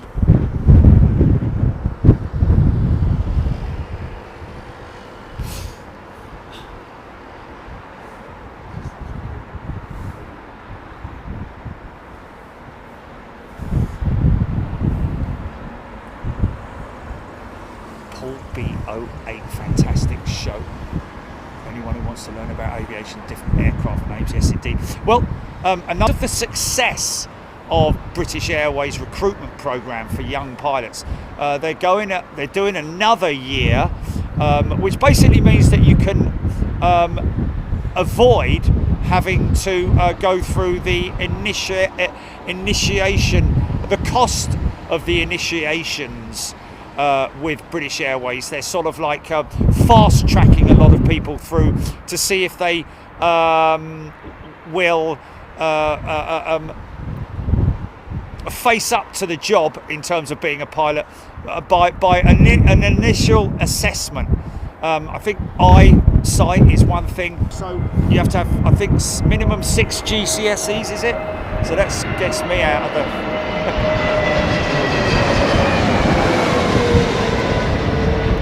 I've got a grade 3 in O level in, what was it? I think I've got a D in art, and I think I've got a C in technical drawing, because I liked my technical drawing. It's a shame they didn't have metal work as an O level. At least I didn't think they did. If they did, I think I got ripped off. David Mead loving the China livery. Lance D, of all the 380 operators that have bought the plane back since pandemic, why isn't Air France just curious? Lance, they scrapped them all, my friend. As far as I'm aware, all of Air France's 380s gone because they've got enough. They've got 350s now. They've got quite a lot of 350s, haven't they? And 777s, 787s.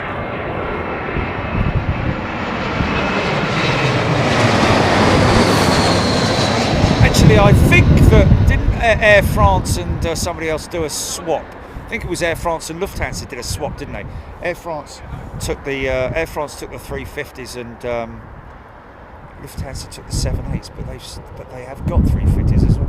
I think there was a swap or something that went on between the two operators. But yeah, all scrapped, I'm afraid, or all gone, never to return, unfortunately.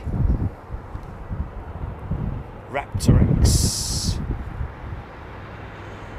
Avro Arrow keen for Anchorage. Watch Jerry's 9-minute video of his Condor Retro 767 arrival there in September.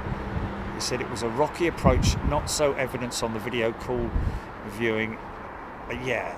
I mean, that is the one thing that, unless it's really bumpy. Oh, hello.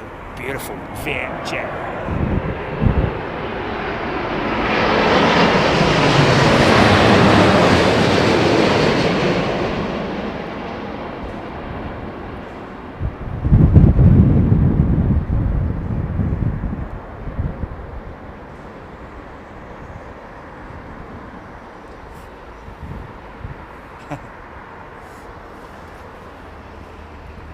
Is he in a car or is he not on a bike?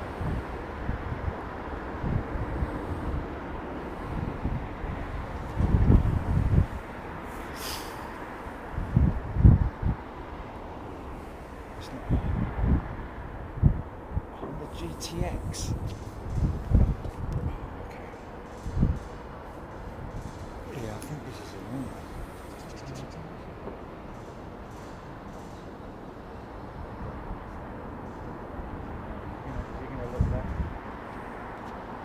Oi! Sorry. Fair play to the fella.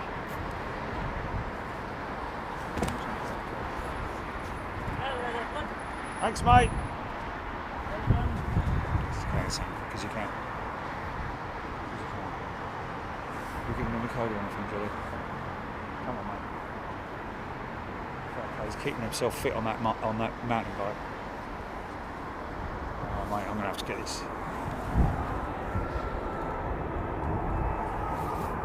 Video capture, brother. Hold on, mate.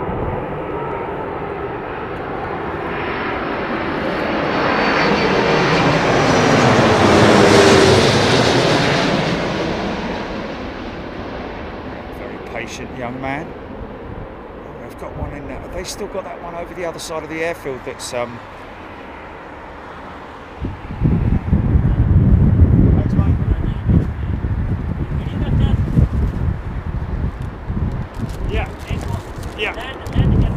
Yes. Have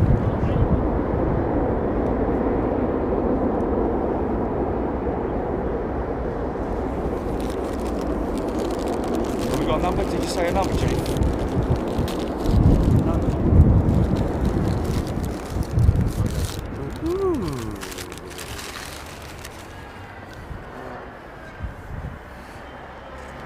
airfield operations. Oh, Korea, nice. Here we go. Oh, blimey. Sounds a bit dodge. Is that Nigel Armstrong's gifted 5 memberships? Sorry about that.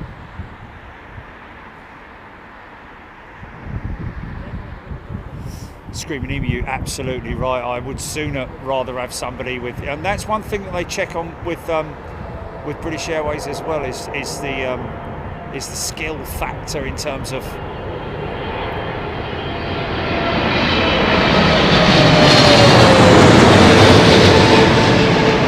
Ooh, nice, strong smell of Jet A1, not coming from that jet, but coming from somewhere on the airfield.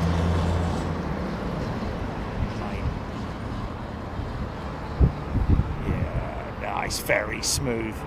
Yeah, I mean it's a bit like, you know, people who just cannot get to grips with reverse parking, and trust me, there are a lot of people who are not able to do that and don't have the general sort of skill set. You know what I mean? It's you know, you got to have skills, man. You got to have control. You got to have feel to be a pilot. It's not just all about knowing the square root of 48.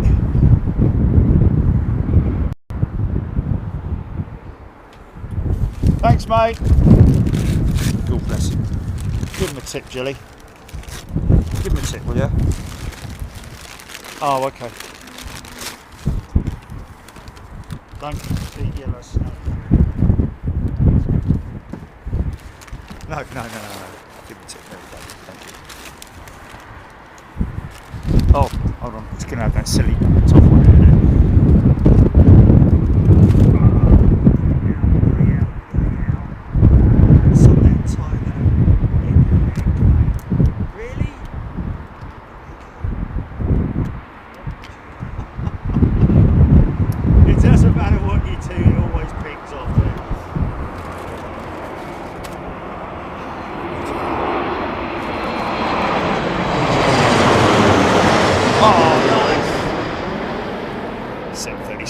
Coming into shot right now.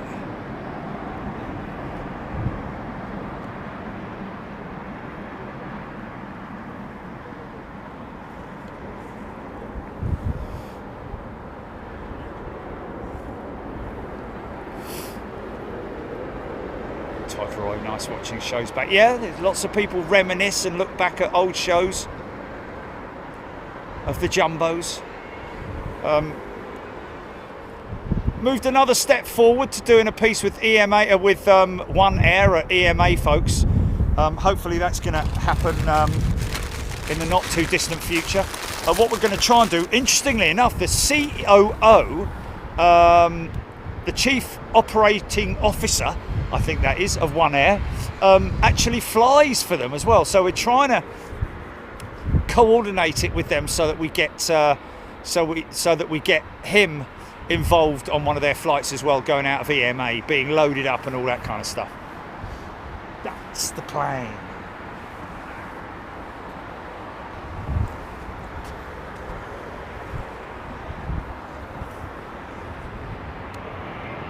Oh, sorry about that.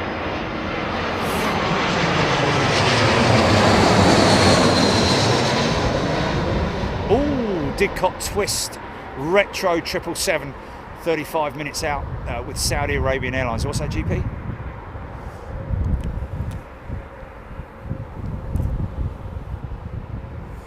Oh, right, yeah.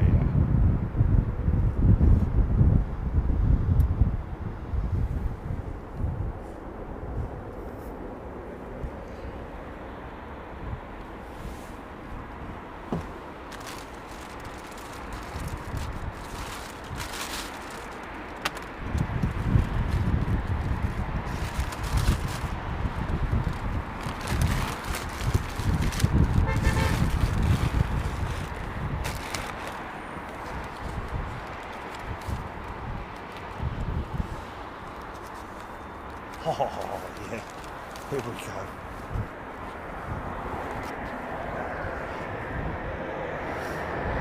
Yeah. It's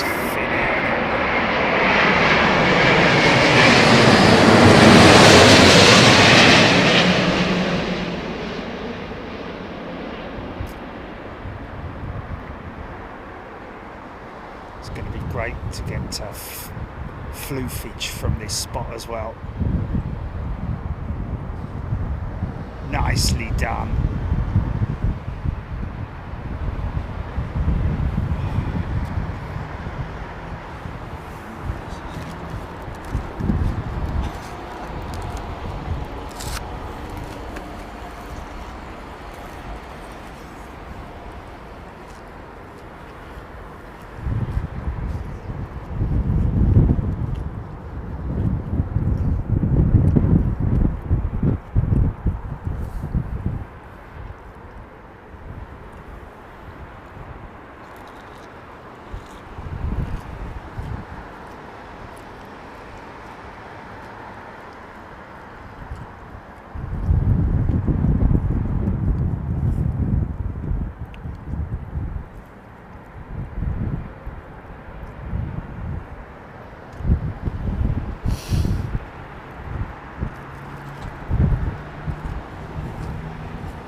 What's that now?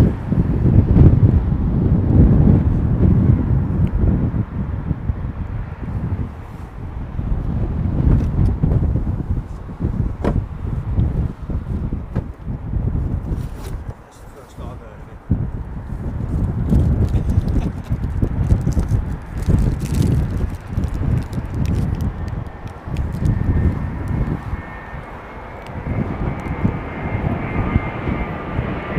Wow, look at this, lot streamliner.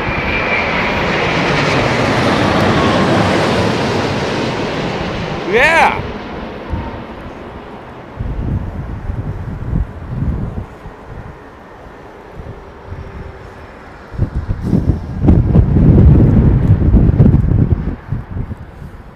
Whenever I see that jet, I always think of standing at the end of the runway at Boston and looking up and seeing that going into New York.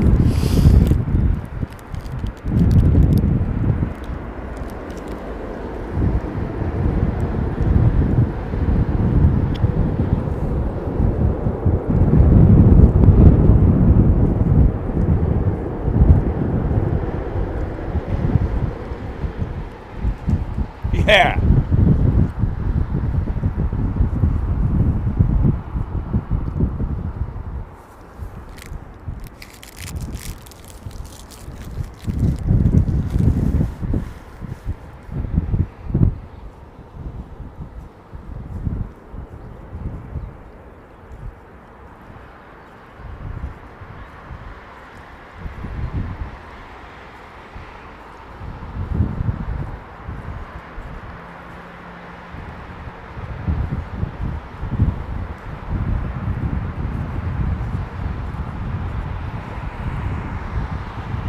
So I'm guessing the reason why they're using that today is for freight reasons.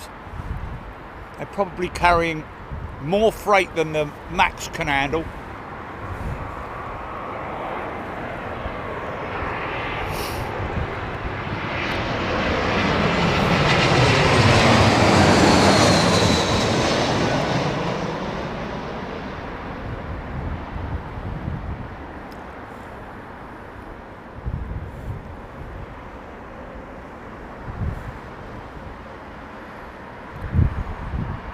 Well, Jill, you say about expensive. Well, not so much expensive, but saying that if you ever start collecting models, you go bankrupt. Well, personally, if you've got a limited amount of space, sometimes less is more, if you know what I mean, for models.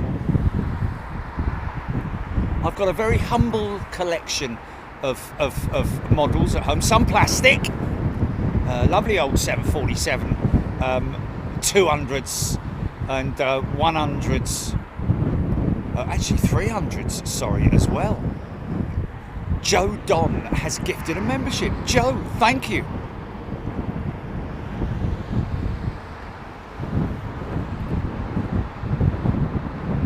HGC saying Lufty 380 over the top. Yeah, I've got broken cloud, folks, but when I say broken cloud, it's partial.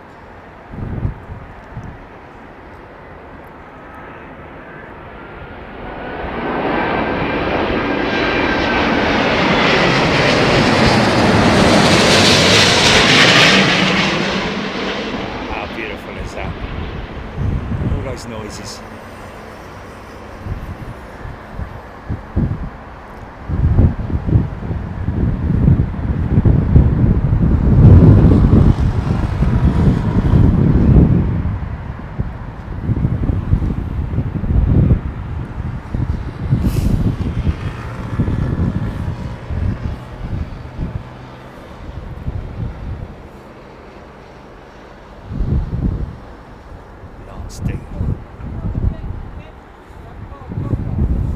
You have to go all the way around there, mate, to the next road up, and then do a U-turn, and then it's over there.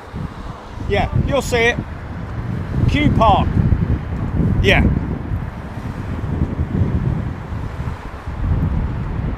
Sue Freeman, gorgeous aircraft, the 350.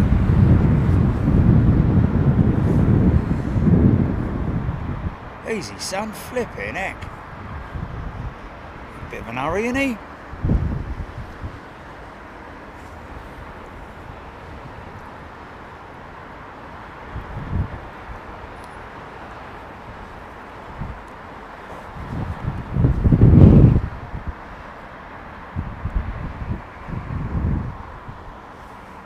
Part of an old radar tower, that, well, it is the tower segment of a radar that you're looking at there. It's solid concrete, built a long time ago, so that's probably why they've left it where it is, in case, I guess, they might want to put another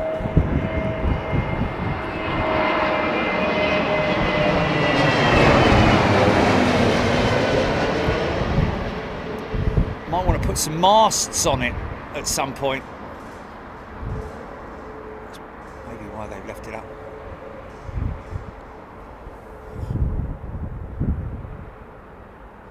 So, like we were talking about earlier on, very high bypass, these engines.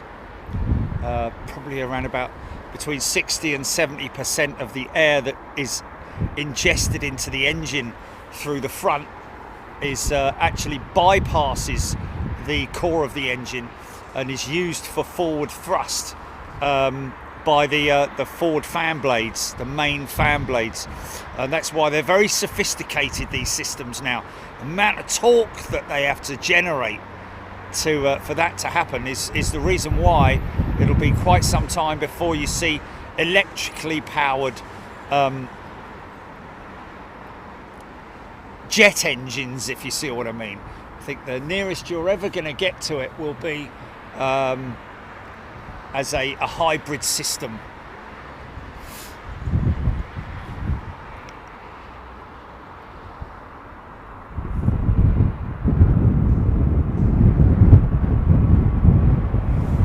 So the Red Devils livery jet next after this one.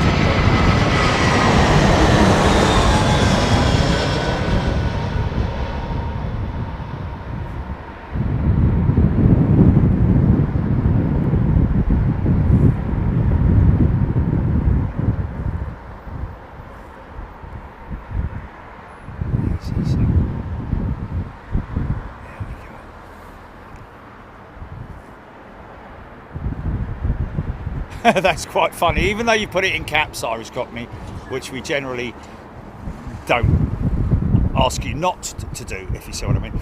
But I'll let that one slide. He's saying this, or she's saying this channel is curing me of my lifelong fear of flying, cheaper than therapy and much more fun. Brilliant. It is though, isn't it?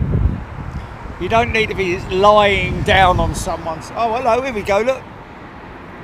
The Red Devils, Brussels Airlines. They must have resprayed one, Jilly, because I thought they scrapped it.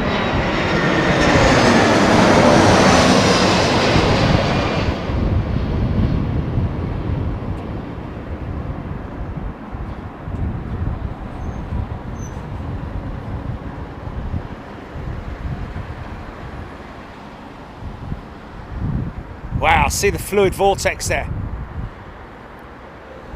Yeah, but that's not a Neo. It's not a Neo. Okay. Yeah. Oh, okay. There was one at Toulouse, is it?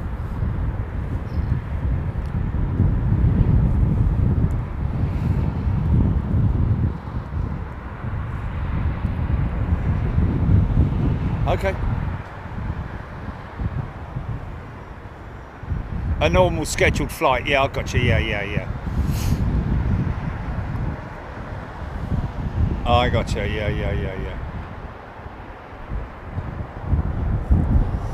Yeah, big shout out to Patrick from Reverse Ops channel.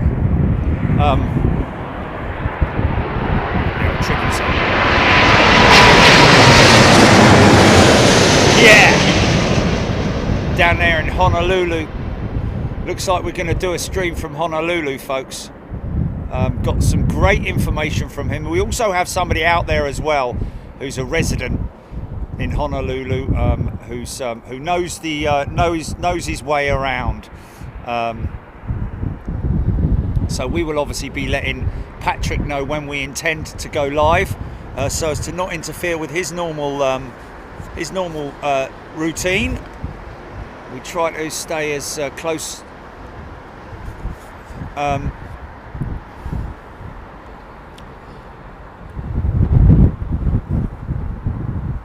And also, again, a big shout out to Annie, who basically she's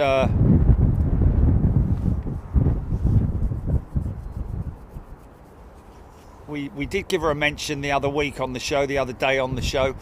All her life she's been petrified of flying. All of my family would fly abroad every year, but I would stay at home. But watching your channel gave me hope. The takeoffs and the landings, even in bad storms, they still took off and landed. 63 years young she is, before she plucked up courage to get a passport, and now she cannot get enough. How about that?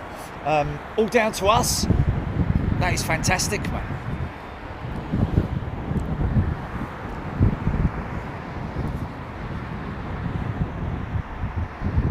Daniel Fernie flying to Heathrow on Saturday morning for the first time from BHX via Jersey.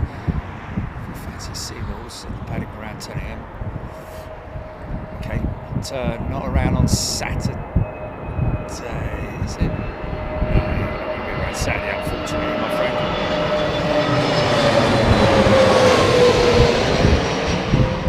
Somebody on Sunday who's contacted us before. We're just so spoilt for choice in terms of operations here at Heathrow now. Very, very fortunate. And like I said the other day, ladies and gents, good chance that we might even have another one coming up in the future. The future. I've already spoken to the relevant teams, and it certainly seems that it's all going to go ahead. So yet another position covered with Big Jet TV. Second flight completed yesterday for the new Delta 350 Team USA livery Jez White, saying Andy Fisher again, no, we wouldn't do St Martin for reasons previously mentioned on other shows many times. Yeah, it's just not viable. If you're going to go anywhere like that, you've got to go to... you've got to do Skiathos, haven't you? Because at least Skiathos is a little bit more...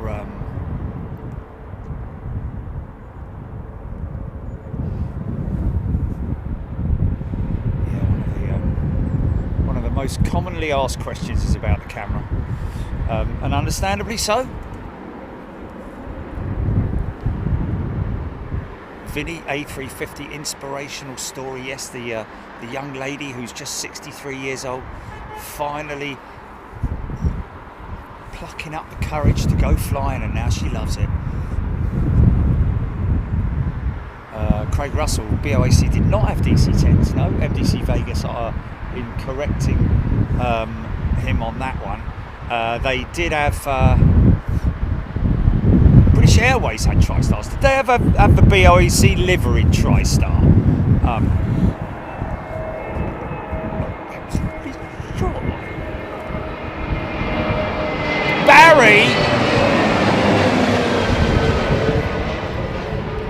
Barry Holbrook is a brand new member. Plucked up the courage. Yeah, not plumped up. Plump's what happens to the when you plump up a chicken in it, or a turkey for. Yeah, no, plucked up the courage. Plucked up the courage is always a. Everyone away, Deutschland!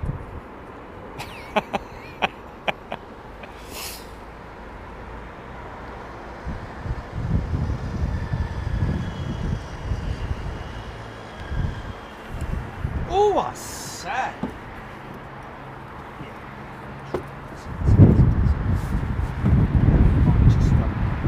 See if that waterproof spray works.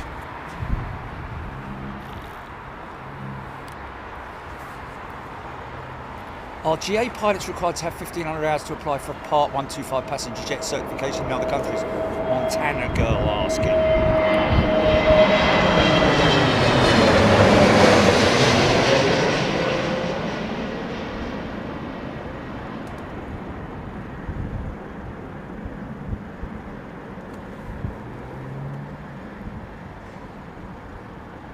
Easy, easy, easy. Long landing. There it is.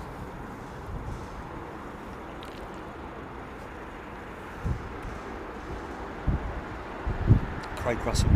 Biggest aircraft BOAC fleet had was 747-100s, yeah. VC-10s, they had VC-10s, 707s as well, of course. But a 707, even when you look at it on its own as a standalone aircraft, looks massive, but put it next to a 747-100.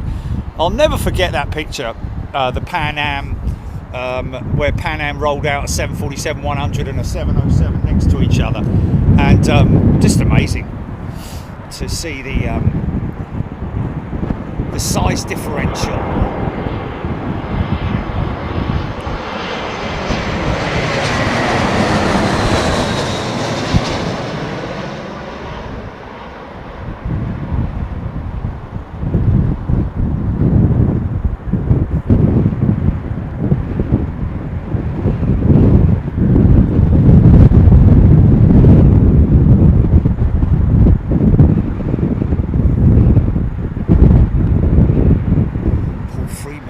Logan Air ATR number 3 to land. Let's just have a little look here and see if this makes any difference at all on that setting, just to see the stack, see if we can see the stack. Oh yeah, there it is.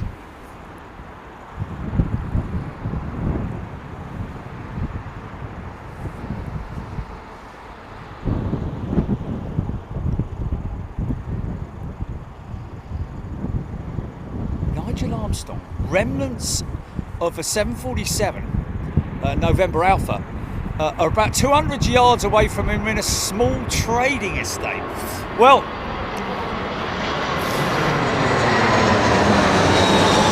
I'll tell you what we are going to do, folks. At some point, we got to obviously, we're going to have quite a busy May and June and July, aren't we? But we've been invited by 744 Experience.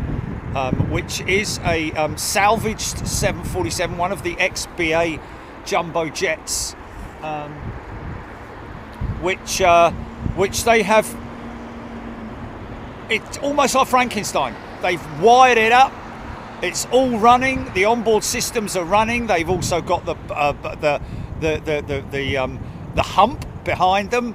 It's a static simulator which you can go and visit. They're based in Chester, and that's what we're planning to do, is go and have a flight with them. They've got the screens, they've got everything. So, you know, I remember going to the Emirates Aviation Experience, which unfortunately is closed now, in Greenwich. And trust me, even when you're on a static platform, once you start moving, your body sort of starts telling you conflicting information, and you actually think you're flying. So look forward to doing that with the boys and girls at 744 Experience. Look them up, folks. Flight Simulator 747.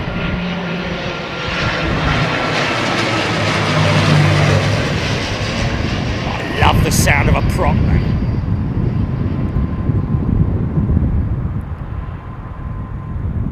Got some very interesting stuff at Honolulu as well, folks, in terms of the military movements. Everything from fighter jets. Watch the props going to the reverse pitch.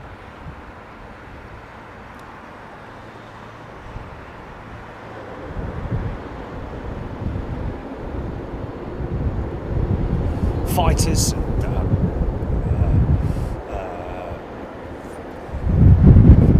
Fuelers as well. KC-46s, KC-135s.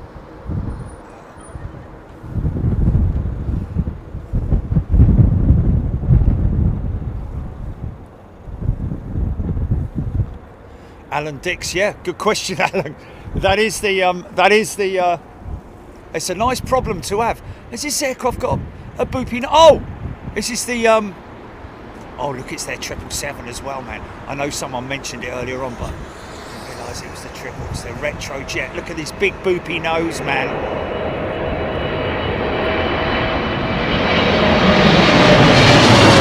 Yeah! Wow, man. Yeah, that's a thumbnail and a half, isn't it? Whoa, little bit of a gust there on landing. Nicely done. Beautifully executed, man.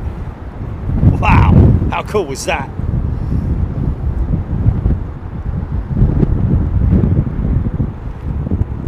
In from Jeddah. Oh, hello, got a bit of rain. Stand by. I need to prepare myself for this.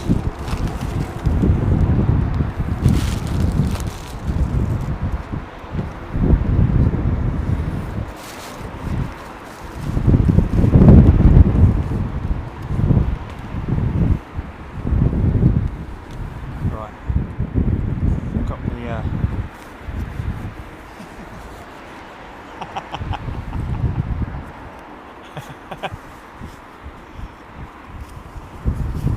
walking and farting.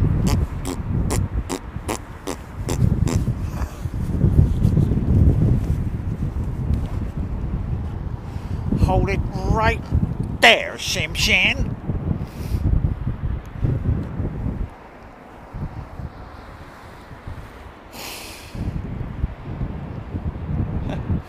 Yeah, it's an AI camera with a human strapped to it. And look at this A350.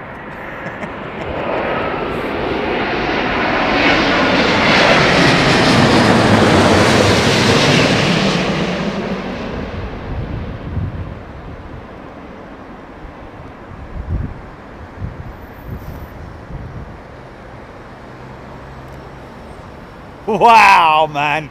Nice. Lifted that right side, didn't it? And so the wheels are spinning at that point up to 2,000 RPM, which means that's why they don't smoke on the second touch. Wow.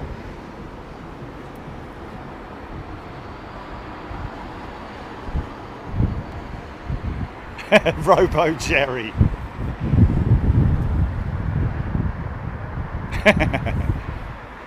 Jill is creating the artificial Jerry right now as we speak. Doot, doot, doot, doot, doot, doot. Hello everybody, welcome to London Heathrow. Jerry here. Easy son, easy. Oh god blimey.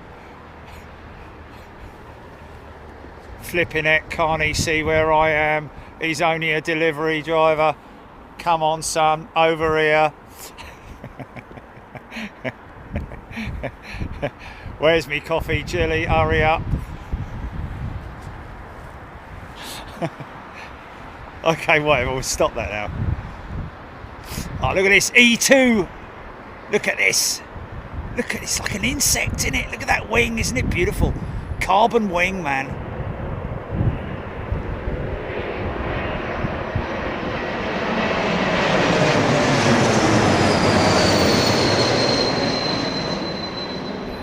Things look right through this thing, man. Look at that wing.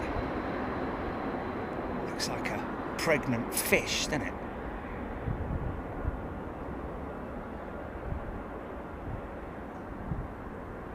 Yeah!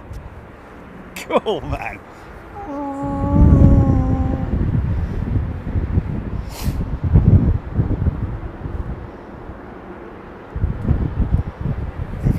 Praying mantis, yes. 350's got a bit of a praying mantis look about it, depending on the angle that you're looking at it at. Profit Hunter, yes indeed.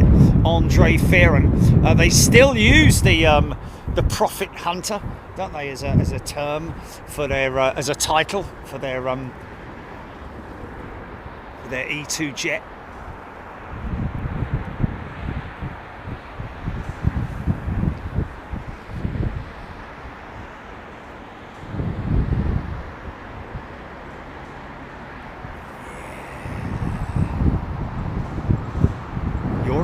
Palpatine original engines on the E190s, yeah, the CF34, isn't it?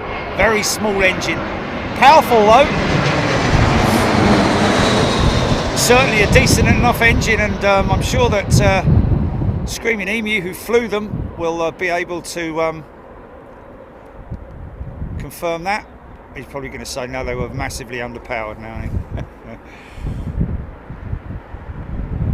CF34, tiny little engine, isn't it?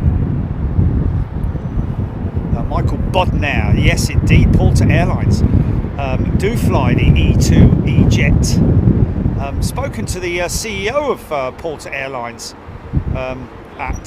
We're hoping to do a delivery flight with them folks at some point, if we can. Whether that'll ever come off, we don't know.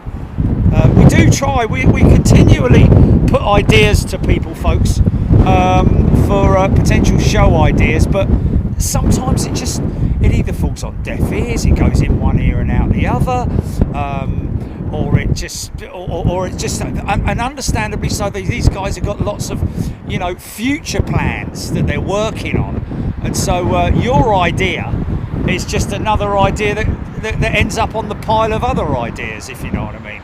And unless you keep it live,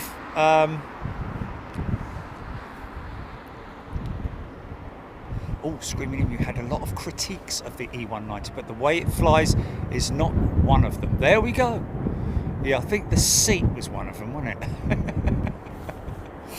Tony Duty, nice shot.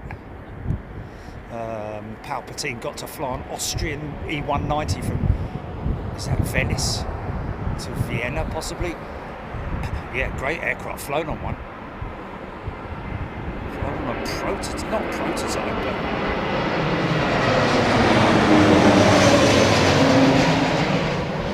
I flew on the Shark, didn't I? I flew on the Shark E2 jet. Have a look at it, folks. It was in Embraers. I mean, they've got obviously different colour schemes, paint schemes that they've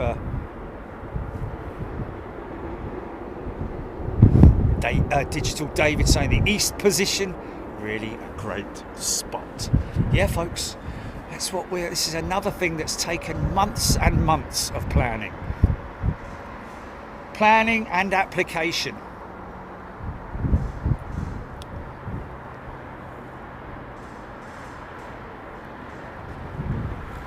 The lavatory air vent at crotch level. Okay. Right.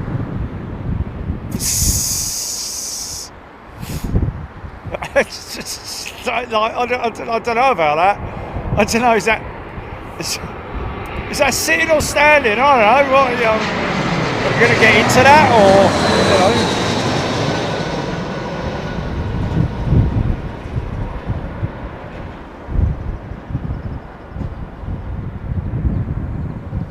Is it a bit like a B day, or are we talking about when you're standing?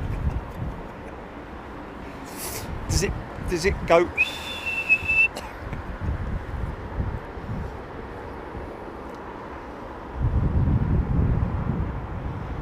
Blimey. Really? Was that bad? Yeah.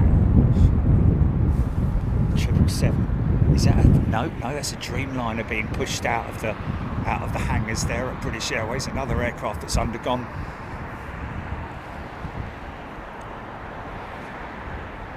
I use it quite a lot, Screaming Emu. Sometimes when I'm trying to get through to people, it's a bit like doing that.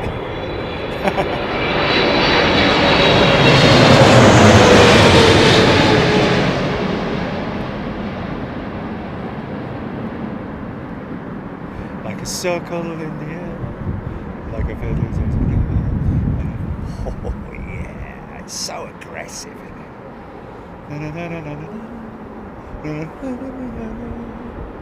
Yeah, little tiny inputs of rudder there, man. It's great, isn't it? I love seeing that.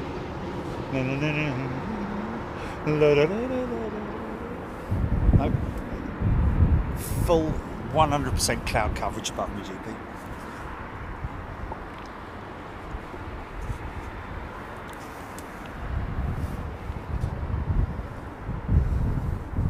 Craig Russell. Screaming Emu.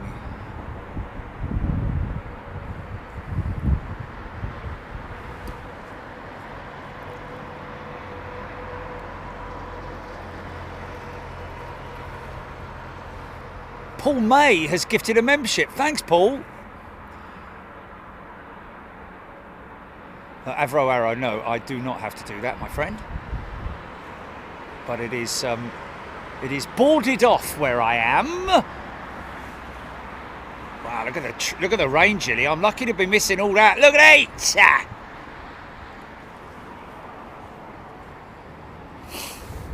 Nigel Armstrong. You can smell the rubber.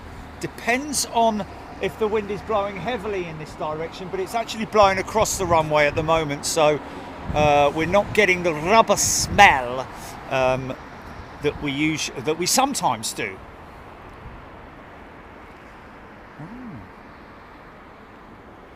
A220 feels like a dog in the climb, Screaming.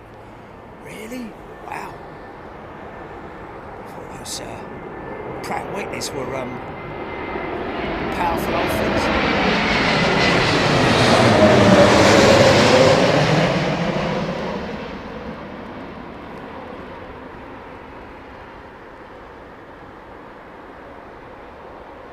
In the windmills of my mind.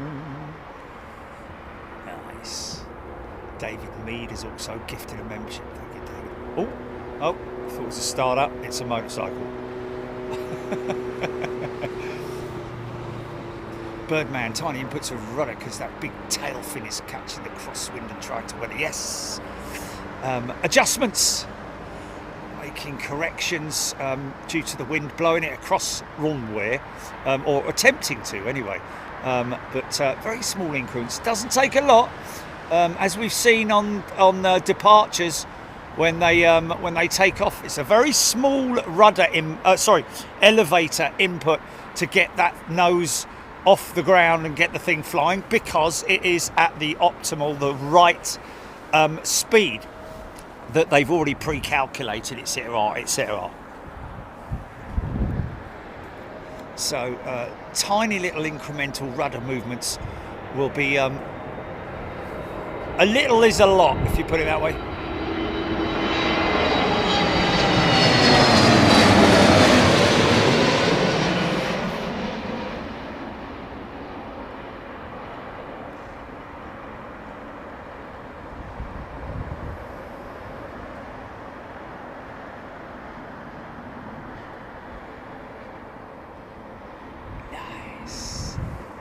Oh, I can hear something over the top of me, but I can't see it. Nope. Not going to catch that today, my old son. Yeah, interesting to see, you know, the delivery numbers for the two biggest manufacturers, obviously Airbus and Boeing. But it is quite interesting to see the difference in the numbers, especially as the 737, the Max, they've I think they're still stopping. Are they actually back producing them now? Because I know that they were stopped. They had to stop production, didn't they?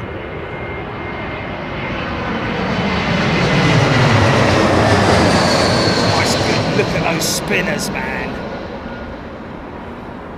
Andrew Herring, thank you, Andrew, who's gifted a membership. Thanks, mate.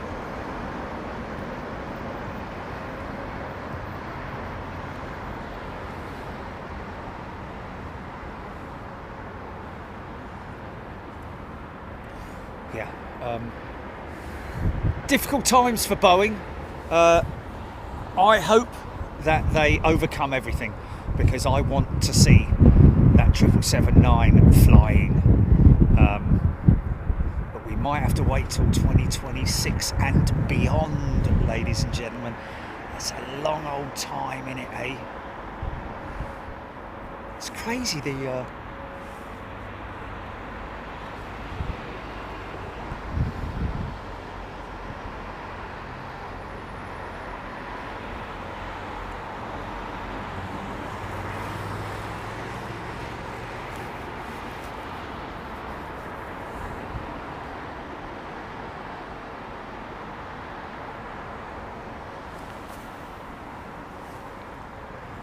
still, yeah, getting a good old wash coming through that on the glide slope there. As you can see, still crabbing. Look, they're crabbing. That's a Max by the looks of it. Big engines, stubby little undercarriage, wingtips, very noticeable.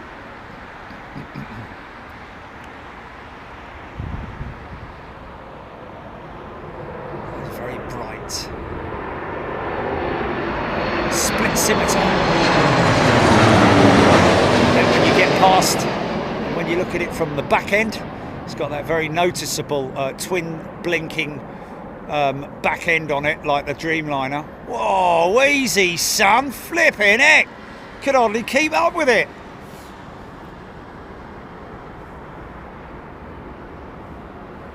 Bosch-o-matic.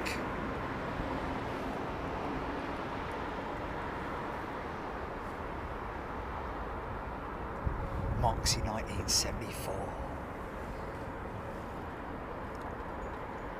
And of course, once you see the back end of the aircraft, or from the side, you see the very familiar scalloped back trailing edge cowls on the Max engine, the LEAP engine, the exclusive engine on the Max aircraft. They didn't give the option for the Pratt & Whitney engine, only the LEAP, and of course the rest is history.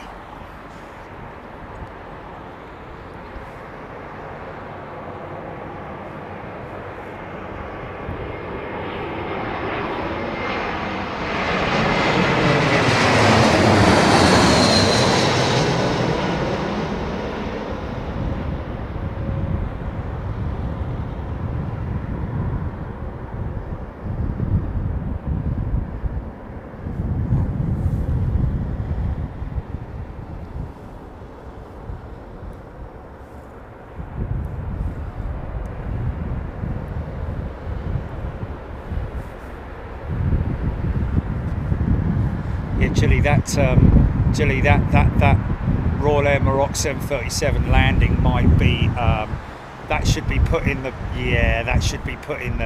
bin for in the you know, for the awards ceremony tonight.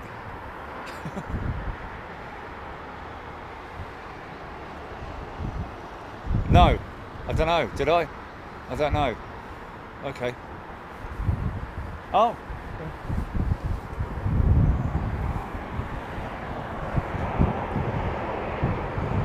Okay.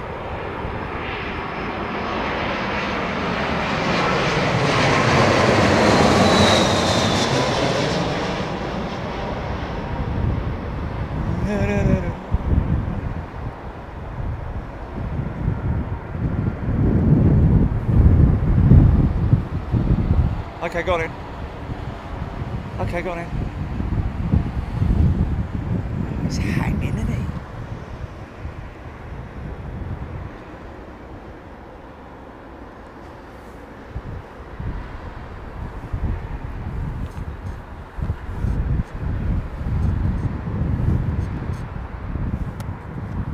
Hey, hello?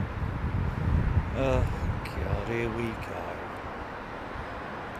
So sensitive, this flipping thing. Isn't it? Is it? Wow, that's crazy. Well, it's because it's more digital, isn't it? Wow, you know what? I seriously lucked out, man. Look at that rain that I've missed. Or it's missed me. And another one as well. Over that way as well. Look what these guys have just flown through. I doubt their wipers are still running because they would have... Is that the pilots I can see now? I see the pilot. Hello! They do sit quite far forward, didn't they? We'll have to have another look out for that.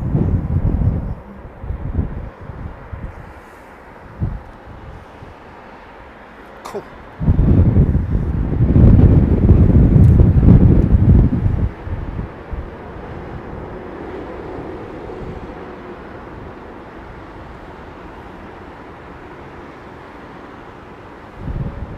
Jim, it's a lovely day for flying. Indeed it is.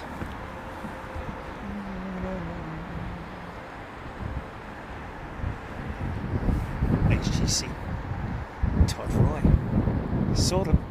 Arc saw the pilots. Avro Arrow, Richard Taub.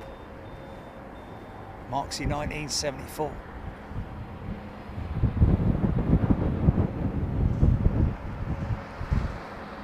Bet 50 Big Jet TV gifts that we will not see the 777-9 at Heathrow until 2027. I wouldn't. Yeah, I wouldn't put any money on that. Yeah, Steffi Quinlan, you could see the whites of their eyes. I could definitely see two pilots. Let's have another go at that, shall we?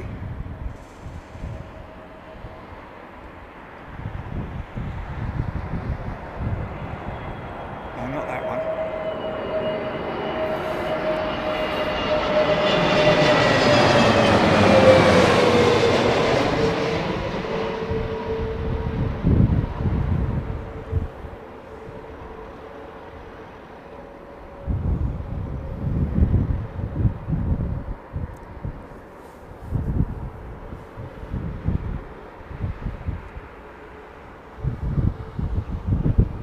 A system upgrade. Blimey O'Reilly, someone's just...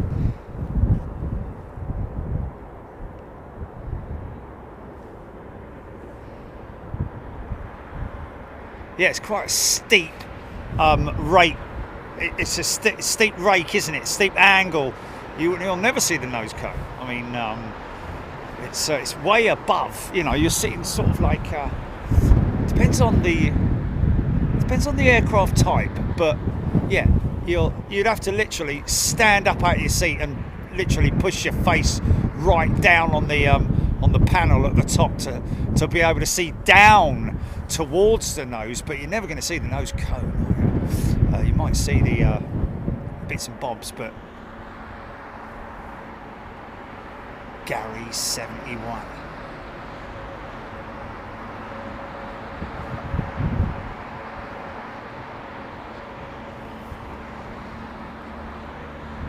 Let's have another go, shall we?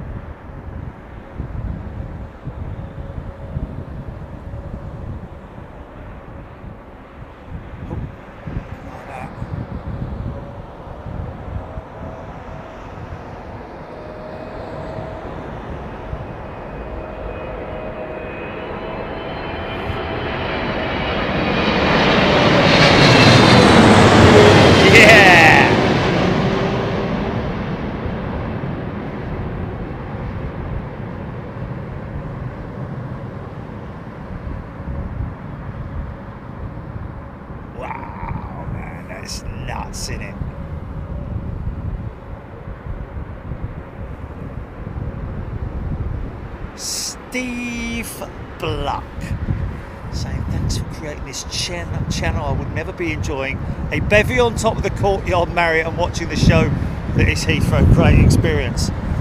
He's in the courtyard, is he? That means he's over there in the up in the corner there. That's how close we are, folks. Up at the courtyard, up there.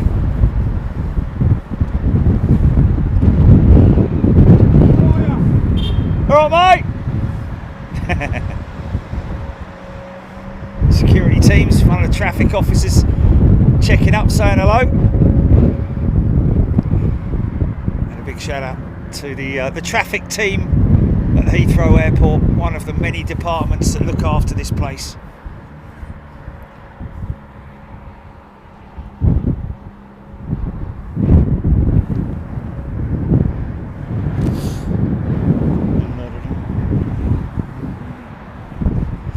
I don't suppose that is. It didn't sneak up, did it? No.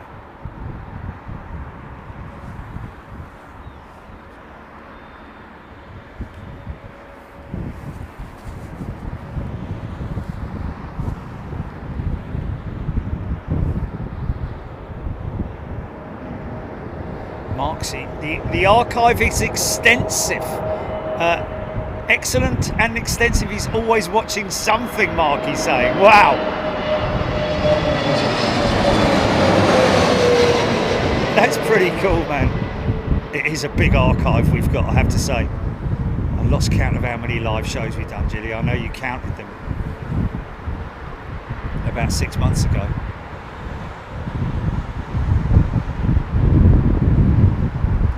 Crazy numbers, man. Crazy numbers.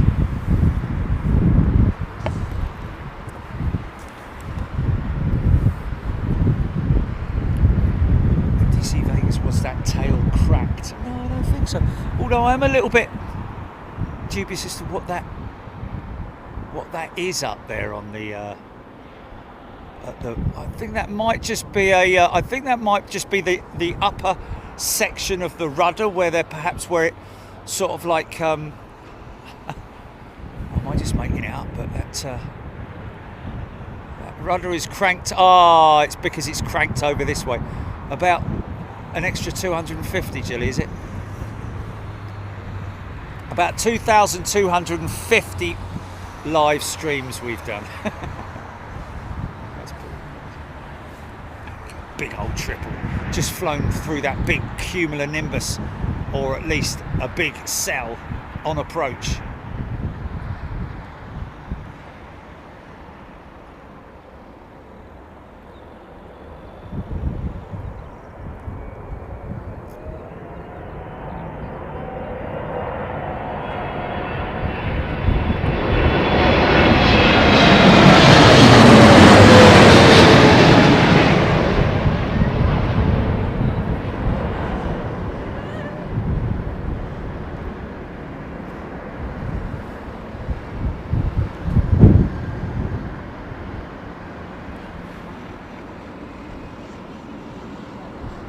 Wow, that's amazing, all that inertia that gets transferred onto the mains in it.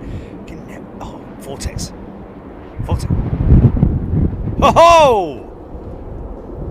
Did you hear that, man? Did you hear the whip cracker? That was crazy, man. Legend Freddie Laker, great engine shots. Matte, very clean.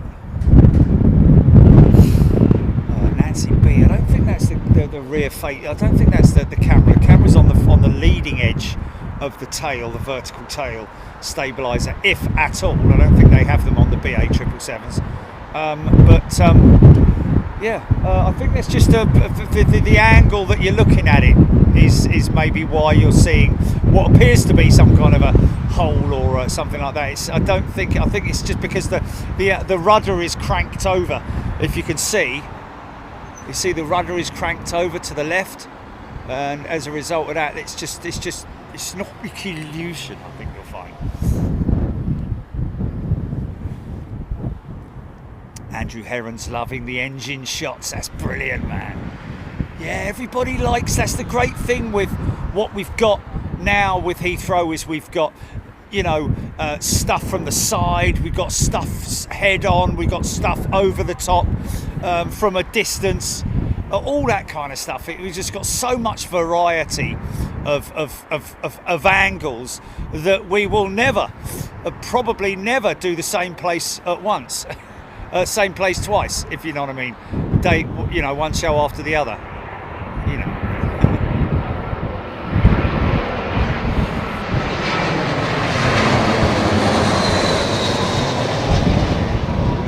Windmills of my mind.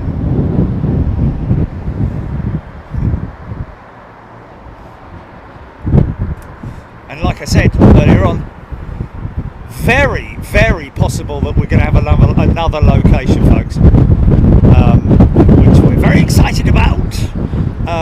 It means more planning, more, and so on and so forth. But I know my way around it now. So, I tell you what, we can get cruisers over the top now, Jilly. We've got clear skies.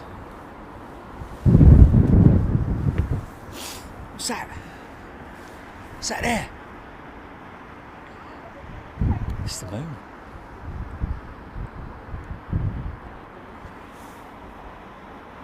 Is he on flight radar? Is he on approach, isn't it? Coming in hot. Yeah. Something long range.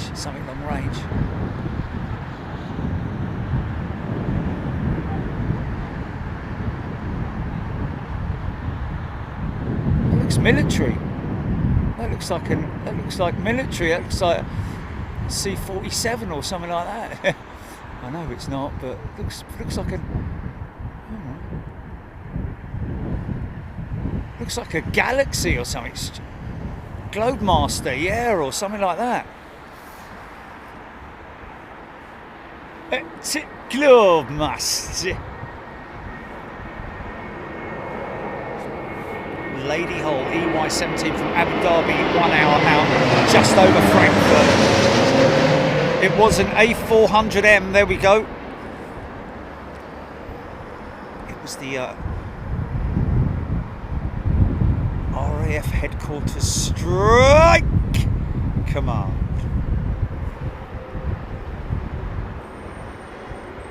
Thank you, everybody.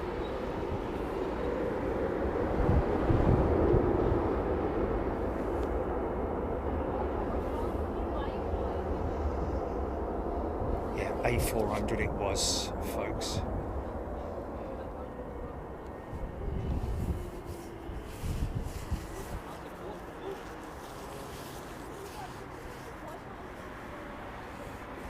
Thousands and thousands of miles. Millions, isn't it? Is it 3 million miles or something like that? I don't know.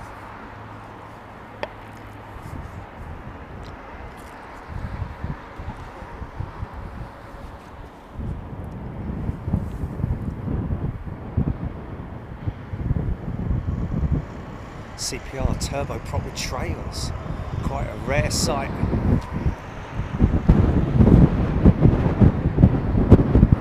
Raptrex, eh? Screaming at me, yeah, A400. Indeed.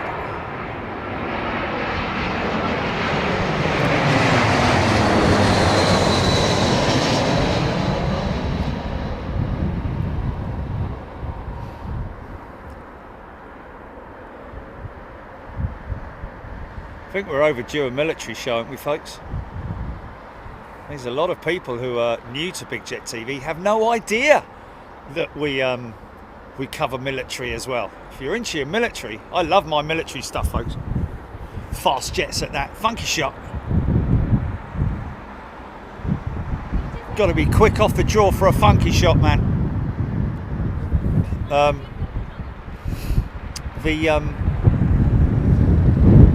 Yeah.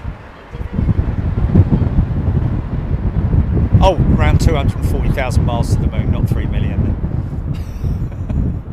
300,000, Timmy Tell strike. Scott Thompson, Lawrence Cope.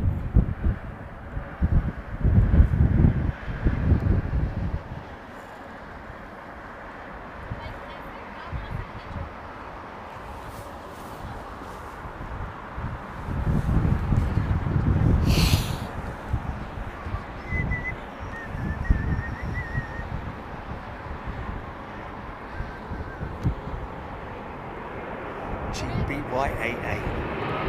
A400 to Birmingham.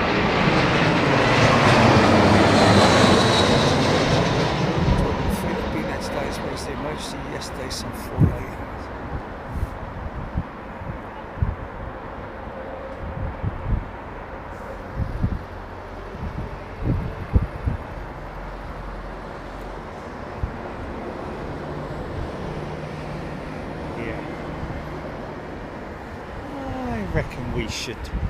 I reckon we should definitely try something here. How long have we got left? We've got 6 o'clock. I could try it, couldn't I? La, da, da, da. That big old anvil, look.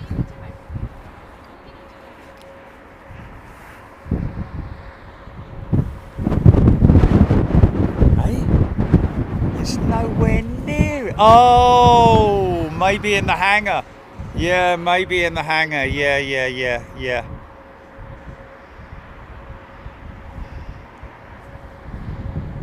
David Mead, Austrian 777 over the top. Is that right, GP? Austrian 777. Trying to look for it, not seeing it. Got a BA 787 coming in hot.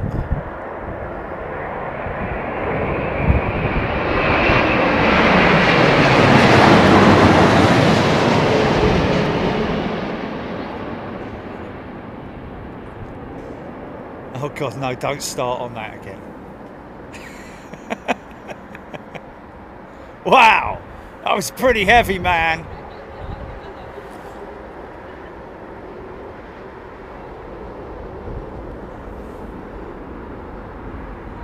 Look at the elevator shuddering, man. Horizontal stabilizers, the whole thing's just shuddering from the turbulent air being kicked up by the ground spoilers and the reversers. The engine reverses as well. Pretty crazy, man. Tyre smoke being blown across the runway, and as you can see, that's why, because you got a north to westerly. Now, let's see what I can do. I'm going to try an experiment, folks. I'm going to try an experiment. Do you want to bear with me on this one?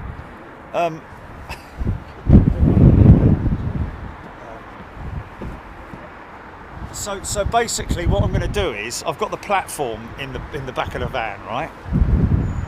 And I semi-experimented the other day with the high poles, and I think I only need to go up probably another 3 feet maybe, but it basically involves putting the other apparatus.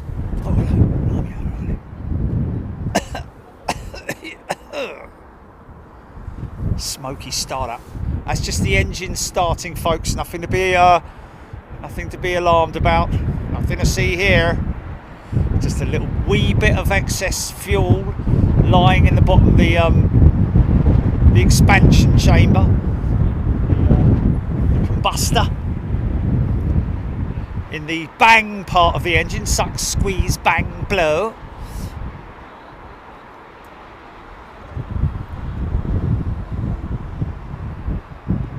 Barry Holbrook, do you stream from the Renaissance? Barry, yes.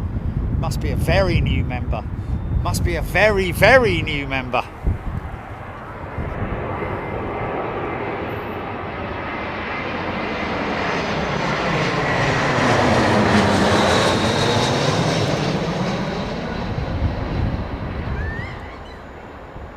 Who's that? What, eh?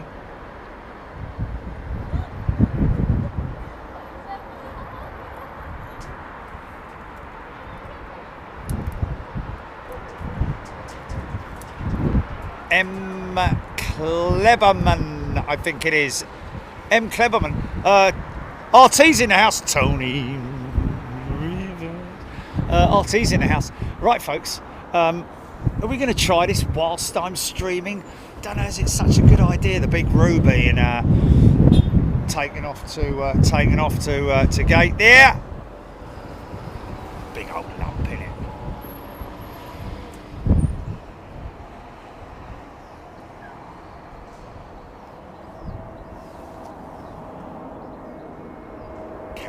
Reminds her of a science class.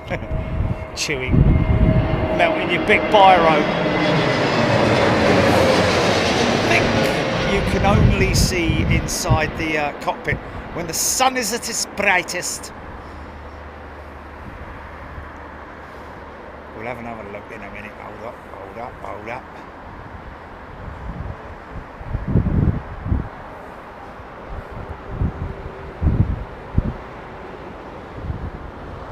Yeah, to get us above. So what I'm going to do, I'm just going to do this very, very quickly. I'm going to go full extension on the on this. Wait a minute. Blimey, that is full extension. Hold up, hold up. Read all about it.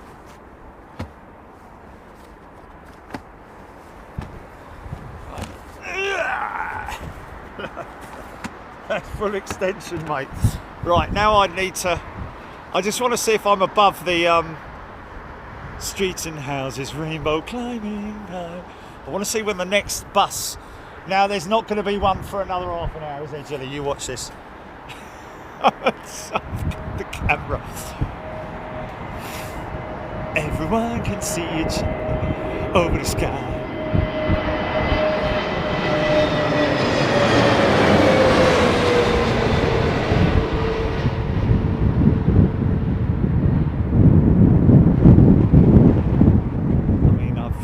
Raised it by 14 inches possibly.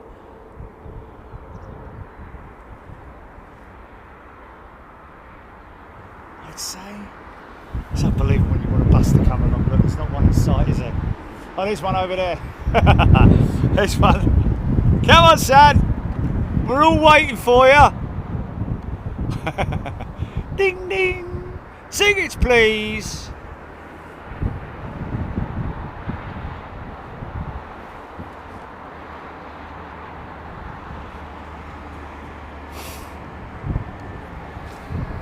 You're in love with a beautiful one. Oh, I've got to do a battery check, GP.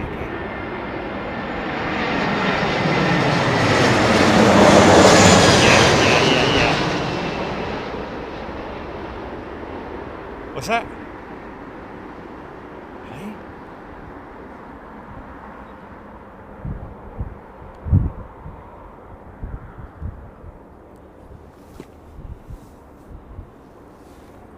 Karina's gifted 5 memberships. Thanks, Karina. Right, just doing a quick battery check, folks. Stand by.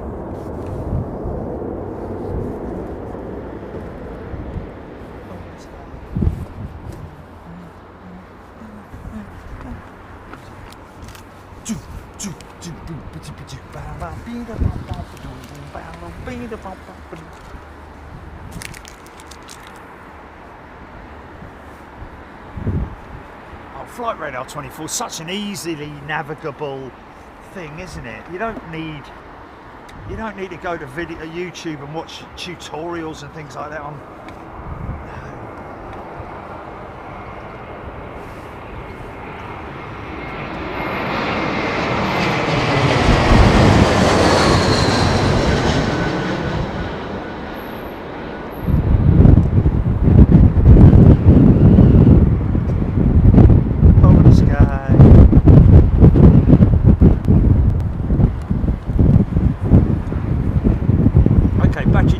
Battery check is good, 50% still, we're all good. Where's that bleeding bus, look? Flipping heck! Oh, one just went past while I was looking elsewhere. Oh, how unfortunate. But anyway, I don't think 14 inches is going to do it somehow. I think it needs to go up probably about 2 feet off the top here. So that would result. Tell you what I'll do, yeah, because I need to. I've got some Sharpies in the van, so I can mark the poles where it needs to. Here comes one now. Look, here comes one now.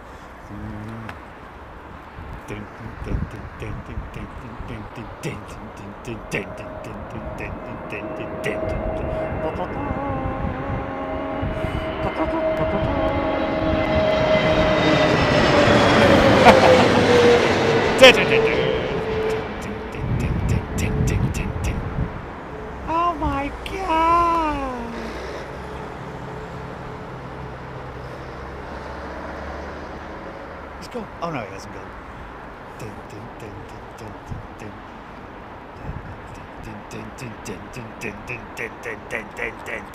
Right, let's see if he interferes with the touchdown.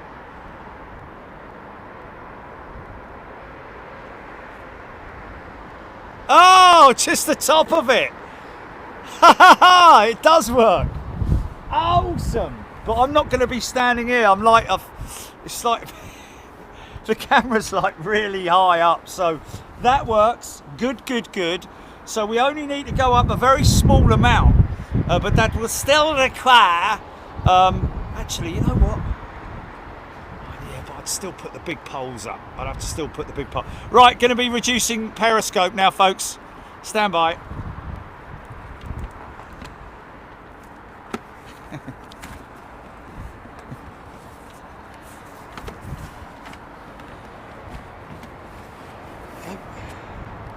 Not a lot, is it? Hey, hey, hey, hey. Yeah, okay, there we go. So I know. I need to do a little bit.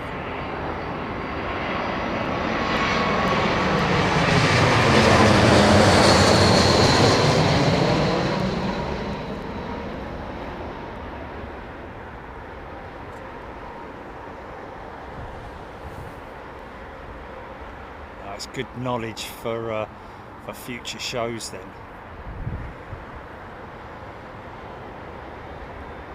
So, no, I can't really do that.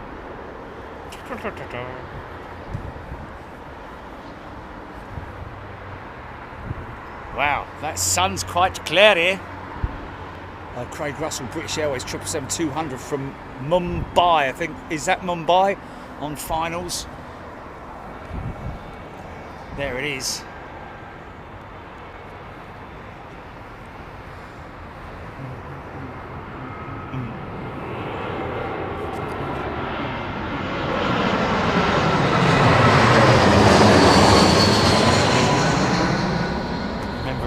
Remember in Jaws when the danger was abated, it faded, didn't it? The sound. Well, it was close, you know. It was nearby. And then the bloke's head fell out the bottom of the boat, scared the living bejesus out of me. The first time, anyway. It was a classic piece of horror right there. Matt Cat Lady's been lurking. Thank you, Matt Cat. A lot of people do, folks. If you want to hang out in the Lurkers Lounges, as it's called, just want to be sit there, watch the show. Some people don't even have the chat on. They just like to tune in and watch and listen. Oh, there it is. There.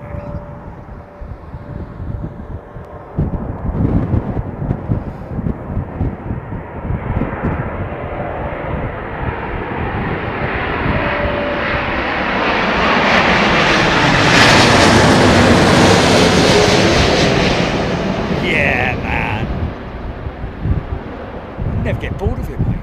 Never get bored of it. Oh! Wow, look at all that, man. Rudder input. Little tappy toes on the rudders.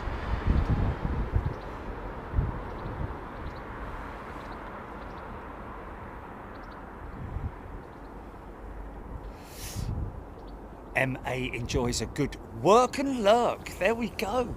Well, that's a new one. Work and lurk.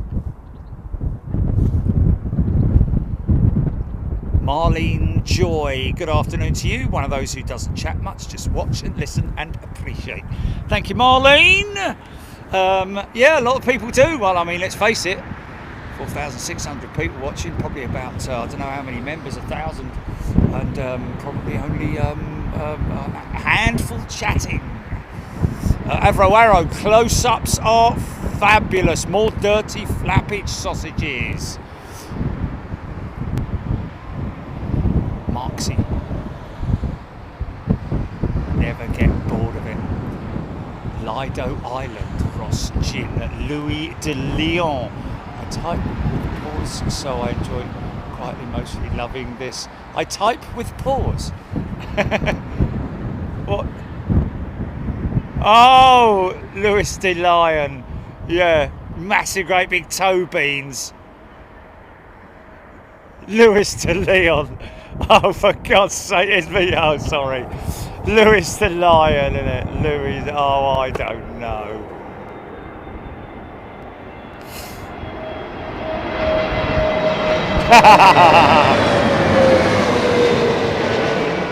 Oh, dear, oh, lordy, lordy.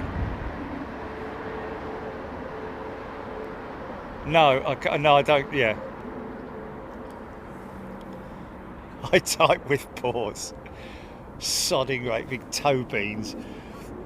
Yeah. Just smash the keyboard, even just trying to type an A. Oh, here we go, 350. Oh, yeah. Nice. Phrase listening to the Lurkers' first album. Lloyd Bell 787 Hainan special livery, 45 minutes out. IHG Hotels and Resorts livery, basically all green. Hainan. Wow, we haven't seen that for a while, have we? Or have we ever seen it? We've seen some Hainan special liveries. Hainan special livery, about 45 minutes out apparently. Is that possibly our closeout show? Closeout shot? The Hainan livery? HGC, this China Southern's beautiful A350, man. Look at that thing.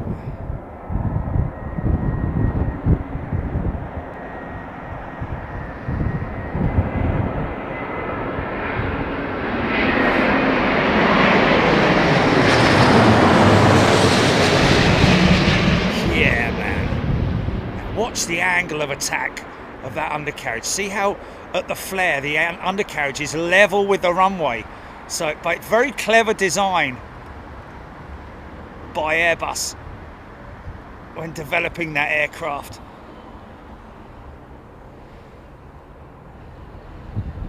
So obviously if it was flying at a nose pitch down attitude, the undercarriage would be, oh, listen to that. Dan loving the China Southern livery.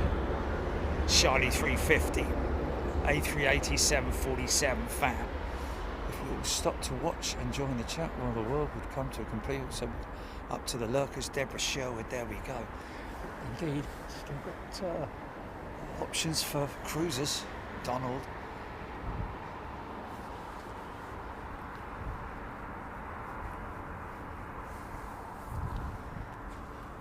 Boston, in from Boston, 5 minutes out, Boeing 777-200 ER. That is Craig Russell, thank you. Clean Car Clinic 88 has gifted a membership. Thank you, Clean Car Clinic.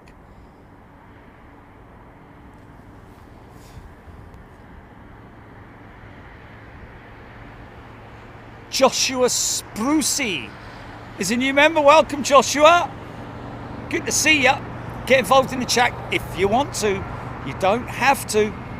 If you've got any questions, come in and ask. If you want to give me information,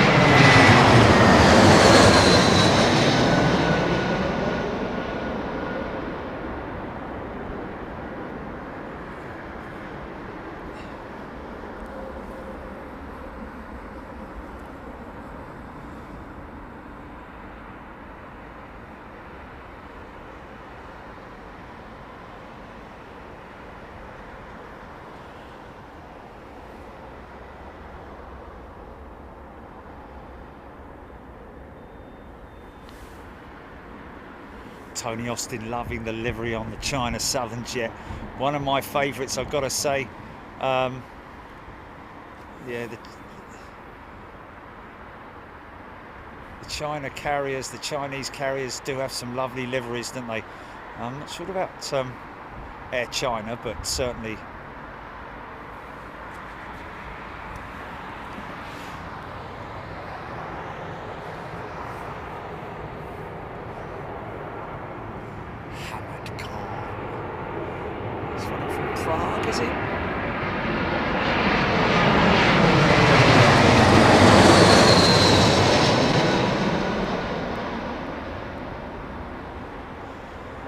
Within time, Most major cities. I don't know actually, but certainly here in London we have a ultra low emission zone and a low emission zone, which I'm thinking, in time they're going to bring that online with aviation. So a lot of the older type engines, older aircraft, they're already banning some. American airfields already banning the likes of old 747s, 400s and the like. I think the freighters might get away with it, which kind of means that they're not banning a lot, are they really, other than Lufthansa? Up until recently, that was just Lufthansa and Asiana, wasn't it?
Paul Maskell loving that. Alex Hilton, lots of people loving those shots. Does look great, doesn't it?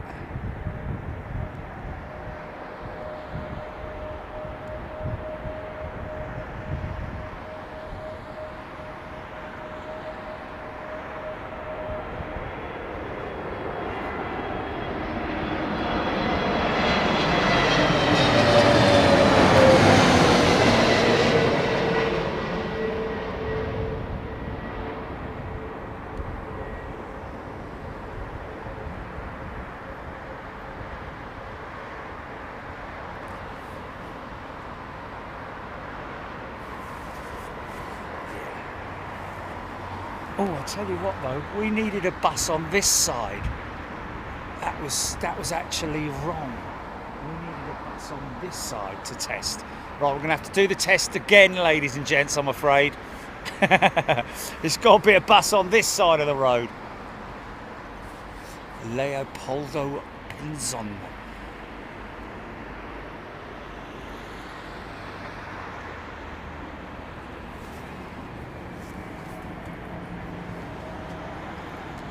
Straight to the sun, man.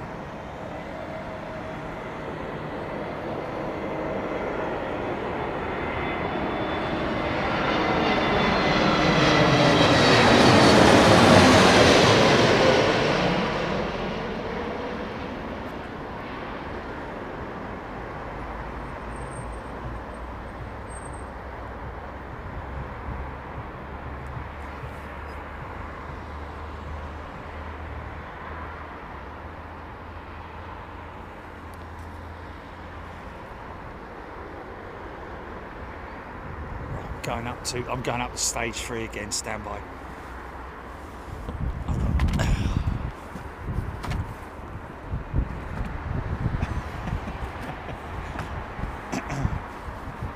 Got to see whether or not it's relevant to oh, start up. Wow. Look at that. That's an interesting start. Is that locked Dreamliner? Is that more like a 350 star? Wow, look at this.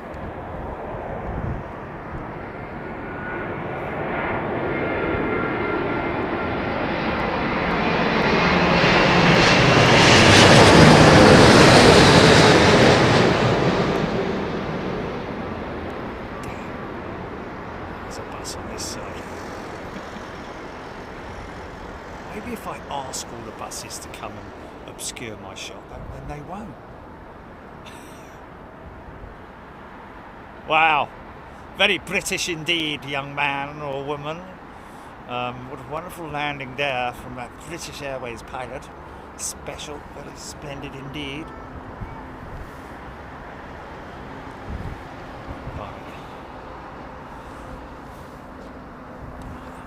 Right behind it.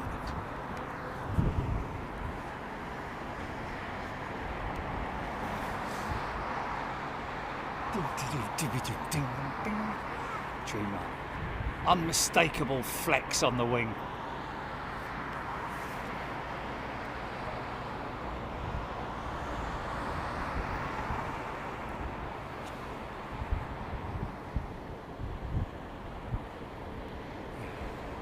You got a bus radar, Jilly.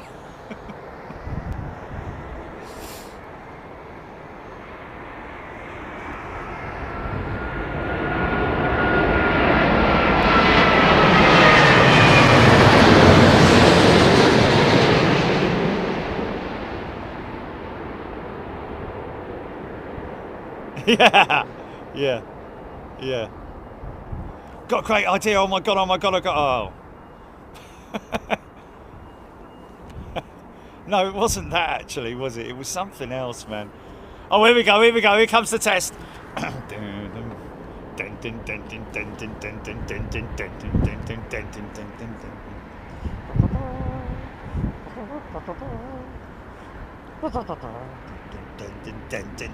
Right, okay. So see if it affects the... Yes, a bit, yes. Enough, certainly enough. So we need to go up a couple of feet, I reckon. Come back down again. Down periscope.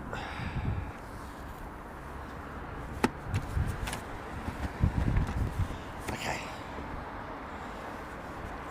Stand by.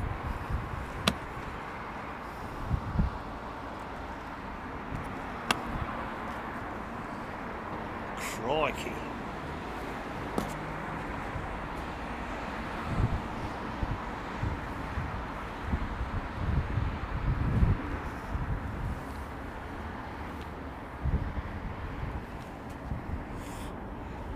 Seeing his coffee cup in the window. I don't know what...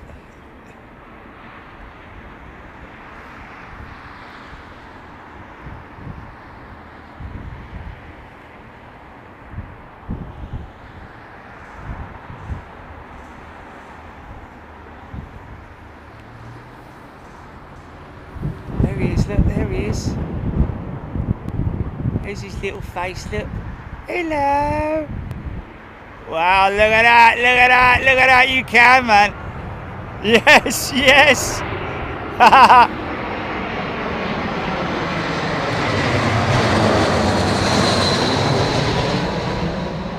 Totally. It looks like it's the, it looks to me as though it's the operating pilot, you know, the pilot who's operating the aircraft, who's maybe scooted a little bit further forward in his or her seat. Wow, that was crazy, man. Wow.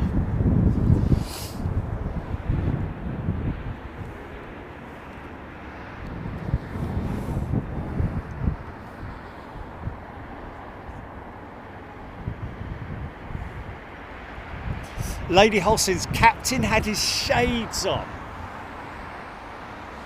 Hit the B square.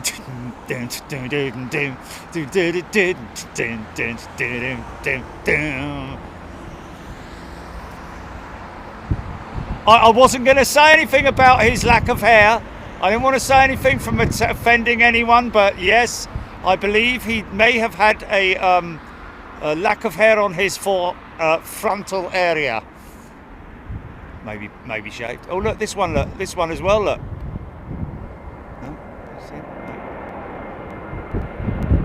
Could be a skinhead.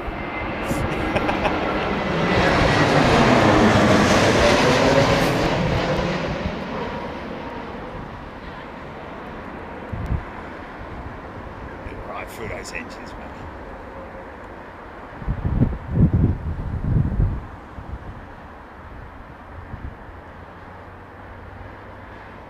Wow. That's so cool.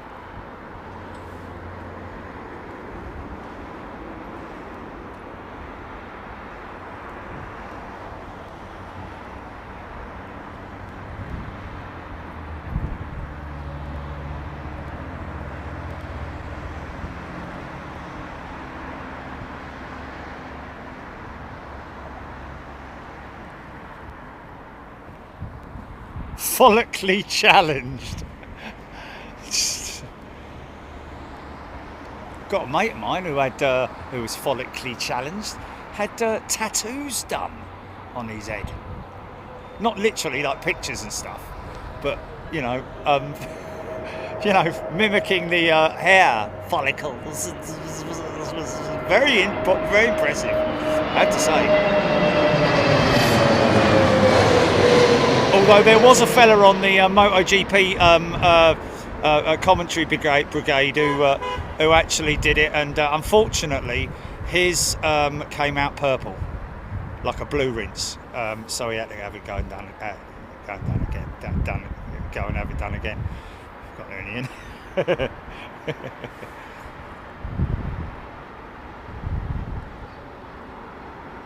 Well, Randy, thank you very much indeed. You enjoy it, mate, while we all suffer in these beautiful cloud formations, man. That's a big lump in it, look. What is amazing, folks? What is amazing? There's a Ryanair 737 tracks its way to Stansted.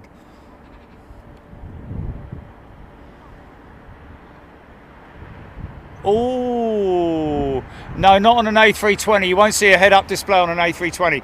You will do on a Dreamliner, but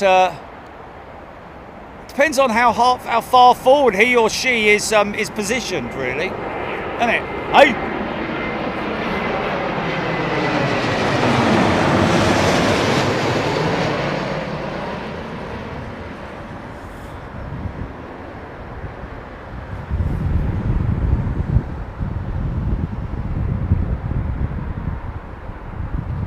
That's quite boshy, wouldn't it? See how strong the winds are. Tyre smoke being blown across the runway.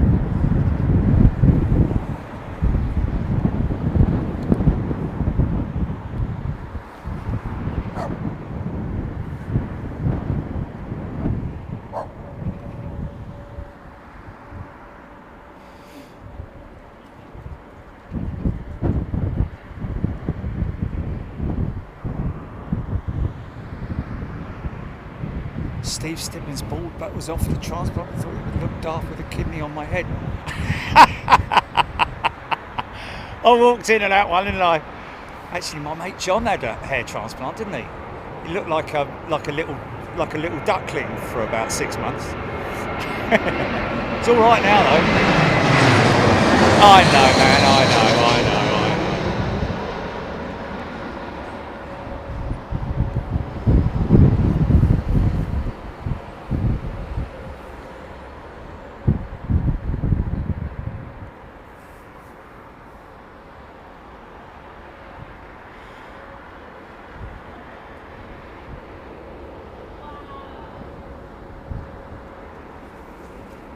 Find me somebody to know.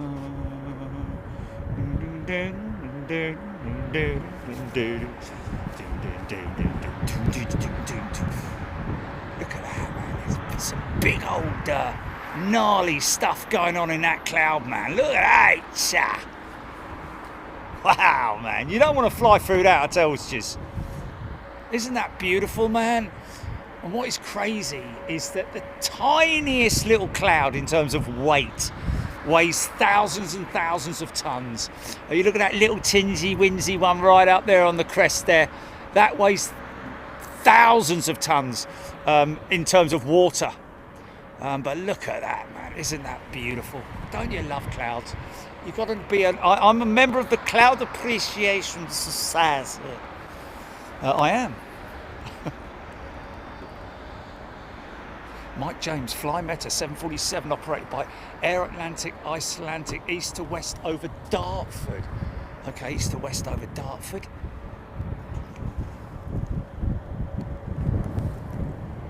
Pat Murphy. Okay, so where's this Fly Meta? It's over Dartford. That's nowhere near here, is it?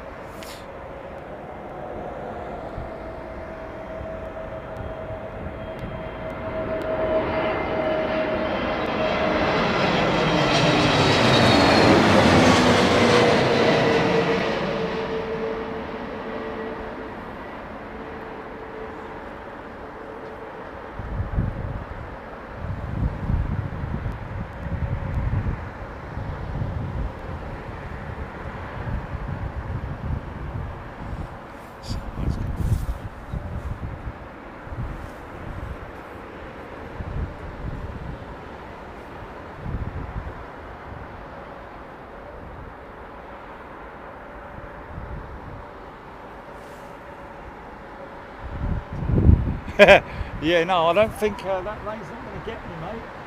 It's just, I've just been very fortunate. Been very, very fortunate indeed.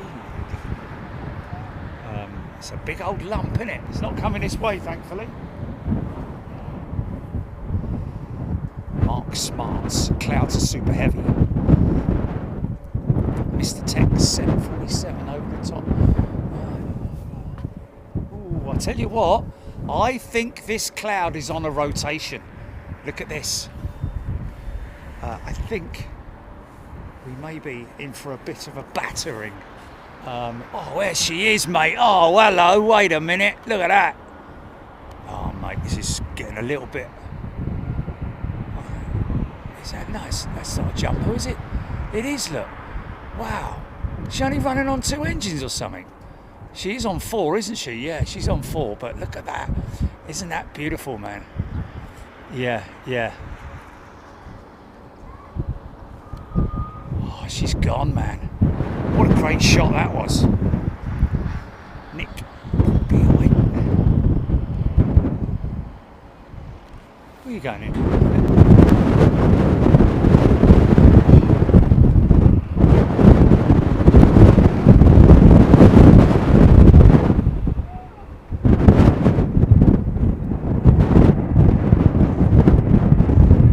Yeah, got a thrust front now. I can feel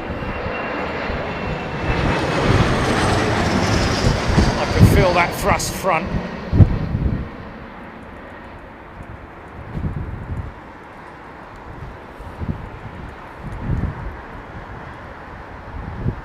Oh.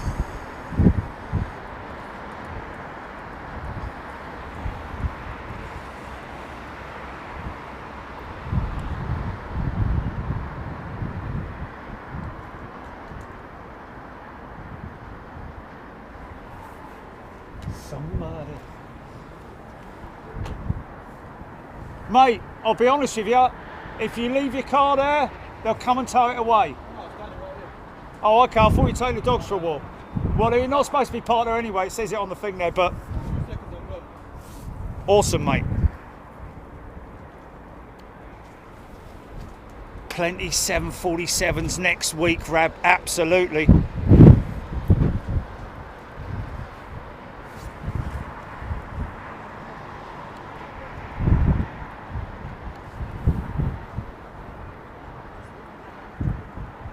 Tony Austin, he came in hot. Anya von Fail. Is that Fail? Anya? Wind is picking up. Well, it kind of was, but then it wasn't. Got a little bit of a... What you normally get in front of a big cell is a thrust front. Initially, you get a lot of wind and...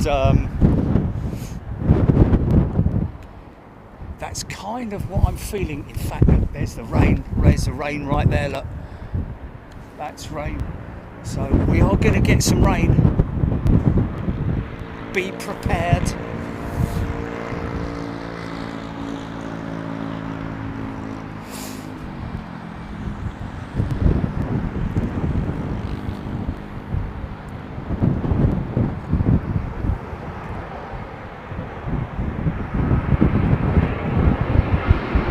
See some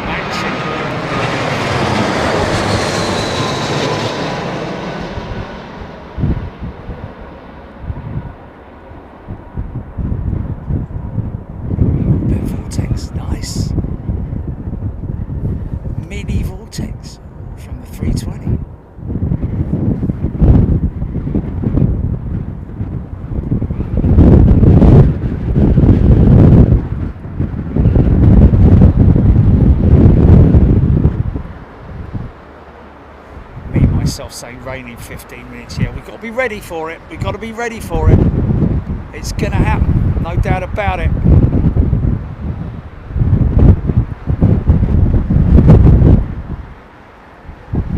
Yeah, not a single... Didn't even see any spiders in the bleeding zoo, did we? Zoo. What about you? You. They were sleepy nut-eyes, weren't they? Transporting Kent. Etihad 380 over Chelmsford. Is that... no, how far out is that? We've got the Shenzhen special delivery, haven't we? Inbound. 21 minutes out. Hainan, sorry. Is it Hainan or Hainan?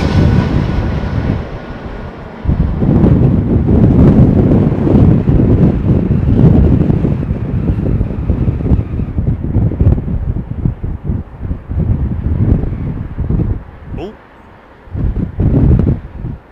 Runway too short. That's only they get that call when he's trying to land an aircraft that is not certified to land on a short runway. Is the only time you get that call. Hey, is this is this India Gulf being towed up here, Jilly? Our long-range 777-200ER. Lady Hull EY 17 minutes out. Oh, it's India Whiskey, is it? Okay.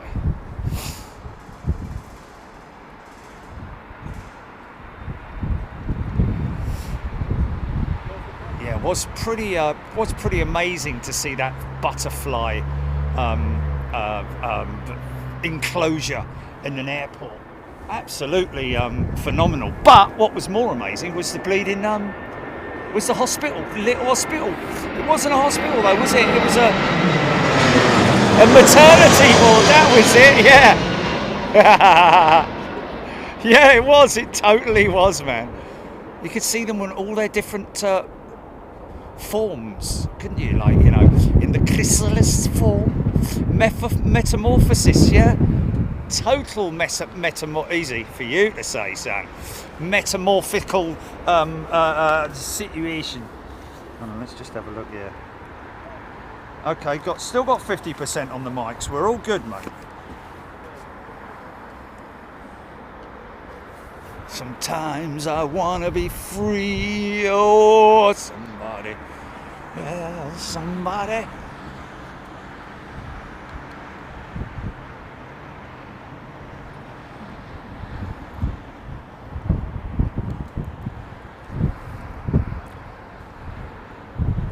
Mike Fass, Hainan due 47 minutes. I think we're gonna have a bit of rain between now and then. Eddie Howard. Be East Coast for USA. Frankly, so I might get to see some of it. So these guys have literally flown through some pretty horrendous conditions.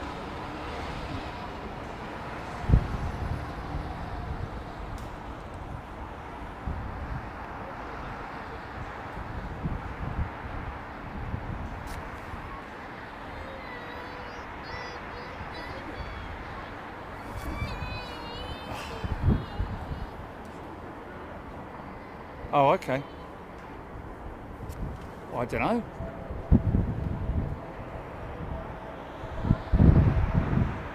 Nick Gray, Anchorage time zone's working pretty good for the US East Coast.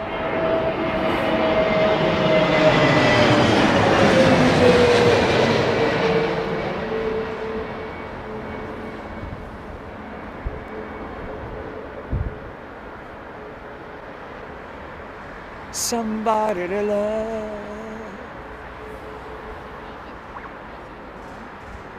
every day.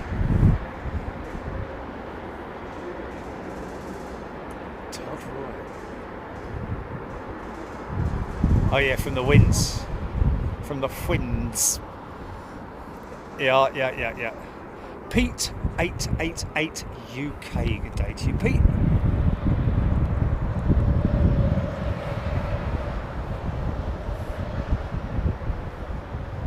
Marksy, I'm good any time zone, I'm there.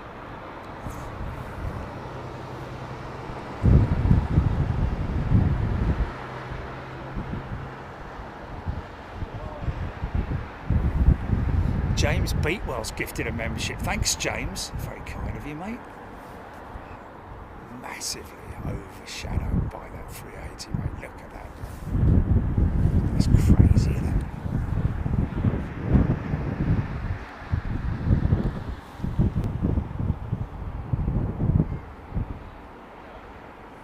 James Beatwell's gifted another membership, is it? Yeah, he is. Is that a glitch, or is that James gifting too? Thanks, James. Appreciate it, mate.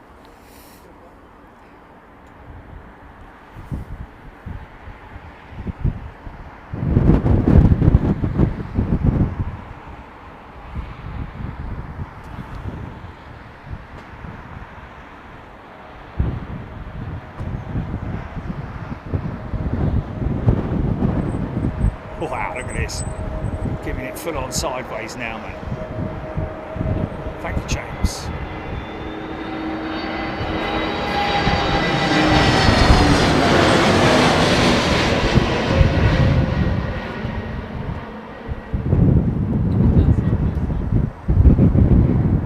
Good.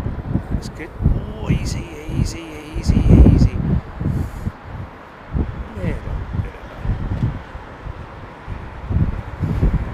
I told you, mate. I told you they'd come and get you. I did warn you. It says no parking on the bleeding fence over there. Don't listen, do you? Think you can just come here and park your car? You can't. I'm not even bothering to get in. I mean, it says it quite clearly on the bleeding fence over there. No parking. It's like, I don't know. Some people are funny, aren't they?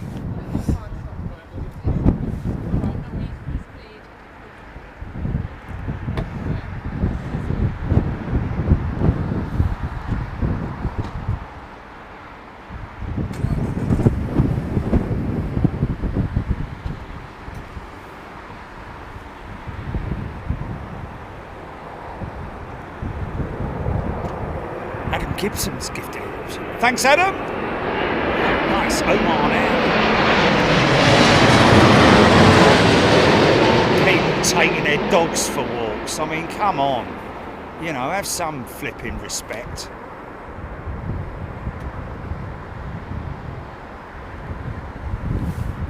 I'm going to put those barriers right the way across now. I only did it because the gate was open.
Didn't miss a thing, look.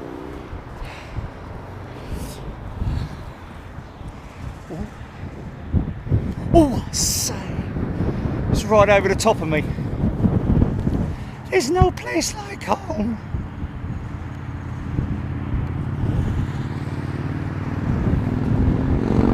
Got Roy Van Can, and he can. He's gifted a membership. Thanks, mate. Simon has gifted a membership. And James Beatwell, there he is again, another 5 memberships. James is on a gifting spree. Etihad 380 on the back, Jilly, yeah, did you say? Craig Russell, Air India. This is Air India's Boeing 777. No, it's not. I don't think it is anyway. Or is it? It is. Yes, it is. It is. Sorry, Oman's landed. Oh. He's got a smile, look. Has he got a smile, look? Nice.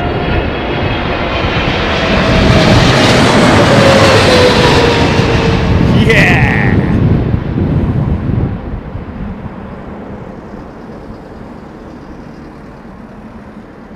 Whoa! Bang! Wow! Listen, listen!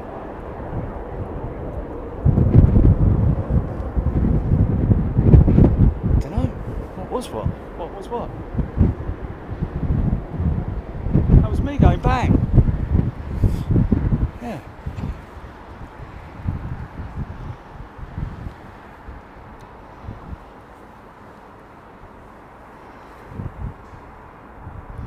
Lana Smiler. Did that 777 have a smile on its face, or didn't it? It most definitely did.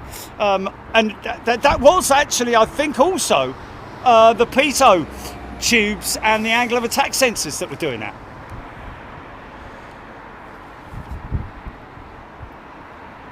Crash! Bang! Wallop! What a video!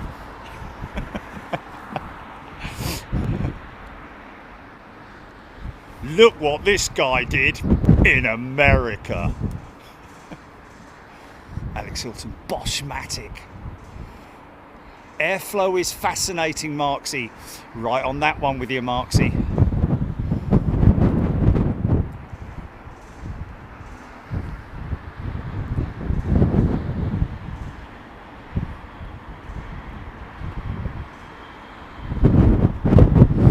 Oh, cool. Someone's saying that they've received a Big Jet TV Worldwide mug. Awesome. Got my t-shirt, long sleeve, great fit.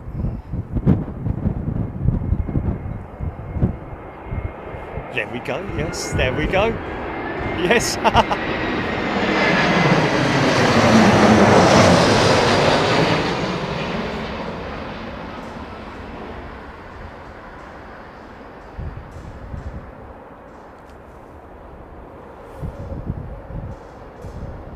Ooh, okay. Oh, look at that big old lad there.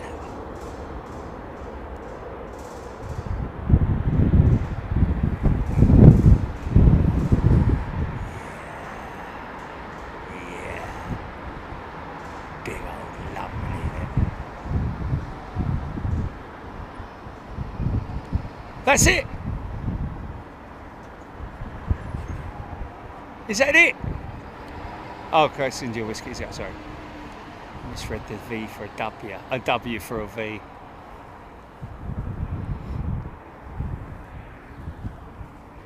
Dorset Aviator.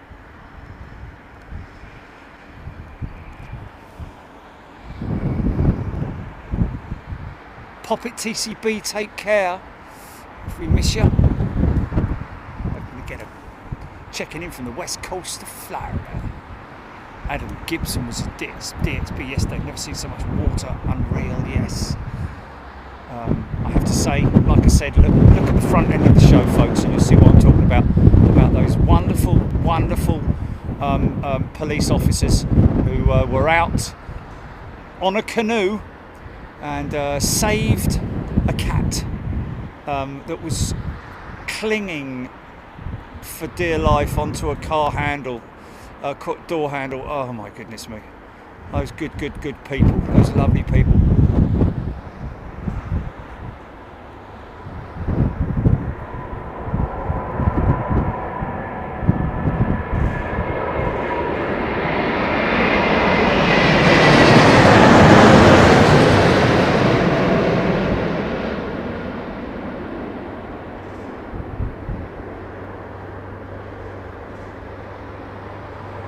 This could be smooth. Well, it would have been if you hadn't have driven past. Sorry. Oh, Jesus Christ, you had to wait all this bloody time, mate, didn't you, eh? You. All that flipping time, mate, and you had to time it like that, eh?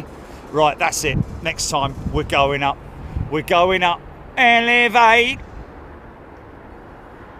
Stone Man, JD Stone, watching it from Greenville, South Carolina. Enjoyed all the great shots today. Thank you.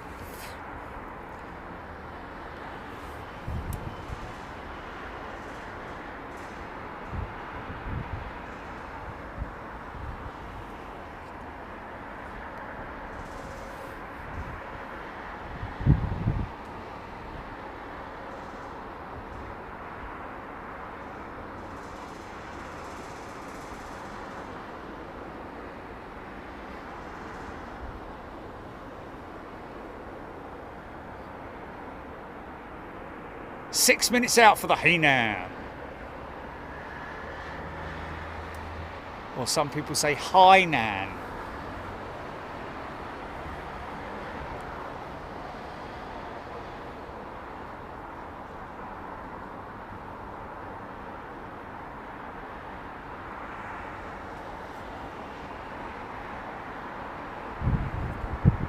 Aviation in 4K was on board LH916. Of course you can, mate. All the things you do for us, Aviation in 4K, with your timestamps, of course you can. 100%. You don't even have to ask, mate, because I know you're going to give us a credit. You know, but even if it's for yourself or to circulate amongst your family or whatever, just of course, mate. And when I say knock yourself out, I don't literally mean that. I mean, like, you know, the terminology that we use, as in help yourself. What do you want me to do then? Here, Dad, you got a hammer? What's that for? Well, that Jerry bloke told me to knock myself out.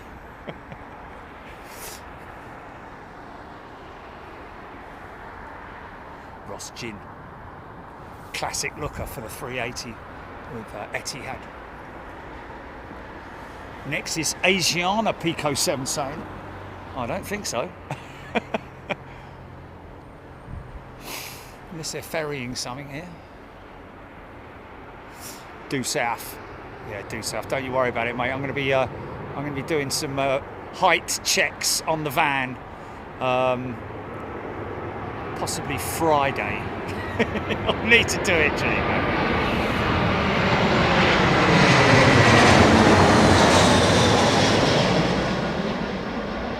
Because I can't get all this in and have. Even the mics have done so well, I've got to say.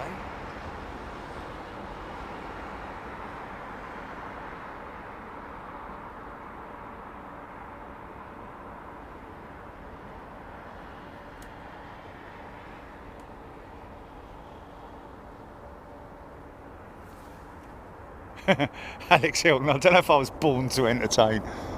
I think some of my school teachers kind of said things like that. He loves to entertain the class, but he doesn't put a lot of effort into his own education. Needs to concentrate a little bit more. Here we go. I think this is Asiana's 350, isn't it? Yeah, and she's beautiful. Sideways on. Yeah, she is, man. Here we go.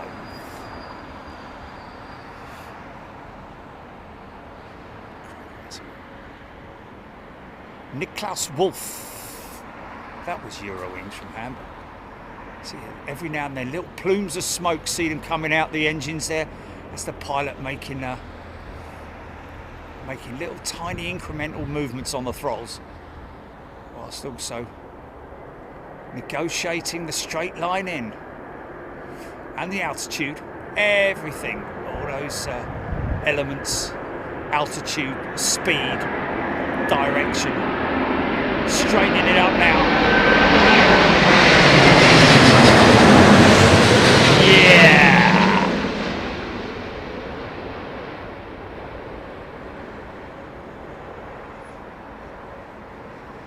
Oh yeah, what a shot, man. Boom! That was almost in slow motion, wasn't it, man? Wow! Big slide. Tony Rivers. A350s are stunning. Well, I've got to be honest with you, it's a great looking aeroplane, don't get me wrong. And it's amazing, isn't it?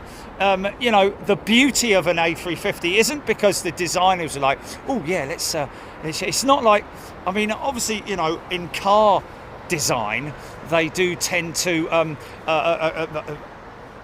go towards, obviously, aerodynamics, but more towards styling, whereas these aircraft are not aimed at styling, but just as a natural thing, they are beautifully styled. You know, those winglets and just the general overall look of the aircraft. Whereas, you know, everything has to be aerodynamic. The 777's a big bruiser, isn't it? Hey? Scott Thompson floater. Got told I wasn't doing very well. Deborah B. Tim Rotunda. Close attention. 737, he's saying. Not that I'm a fan of them, as I'd rather see 757s landing all day long. Yeah, of course, there's a number of different. Well, you know, the NG, the next generation 737, CFM 56 powered, the original, you know.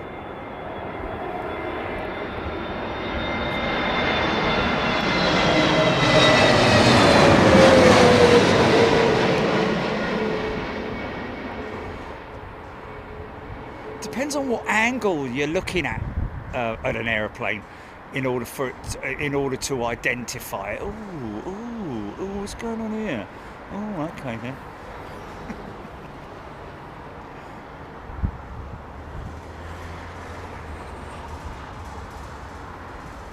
Pico 7 just passing the Shard. What an absolute star! Is that the Hainan, Jilly? Okay, folks, that's our closeout shot of the day. Is the Hainan jet. We'll get it taxiing up here because she will probably, I'd imagine, unless she might actually go straight down through the cul-de-sac. Not the cul-de-sac, but beautiful rays of sun.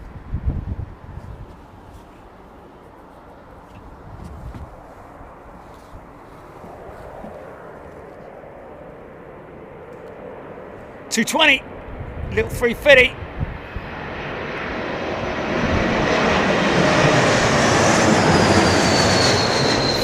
Oh, I love this position, man. Oh, a bit whistly.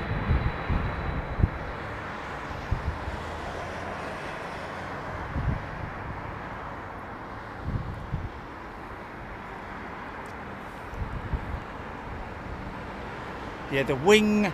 I'm the one thing because obviously, you know, aircraft designers are always looking at more efficient aerodynamic wing components, you know, and one of those is the winglet, is the wingtip design, and one that over the last sort of 20 years or so has been really sort of focused on, with things like the 350, the 330 Neo, the 787, you know, the beautiful design of the wing, the blended wingtip as we know it.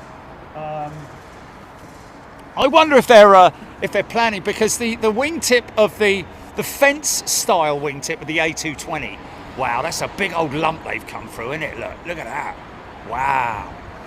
The fence style wingtip of the A220 is a little bit sort of like old school, isn't it?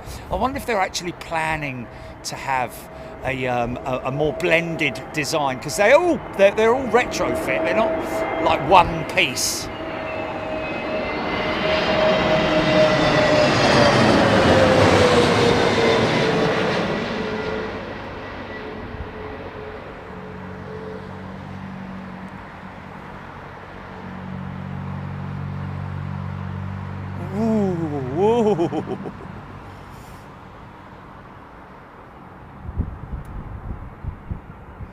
John, already done that, mate.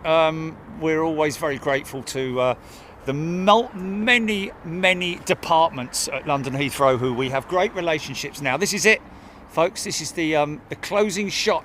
Hainan's special livery. I thought it was a 330. Is it Dreamliner? Is it? Oh wow! I don't think we have seen this then. Wow, this is new. This is the first time for everybody here, folks. How awesome is this? Kind of looks a bit Vietnam-y at this point in time, doesn't it?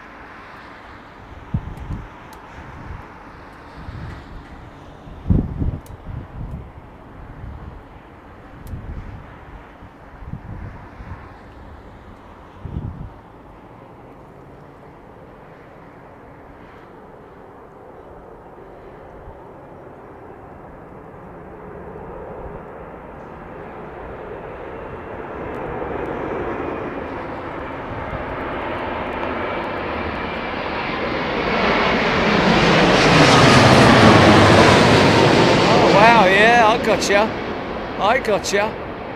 Oh, for God's sake. Listen to the vortex. Oh, wow.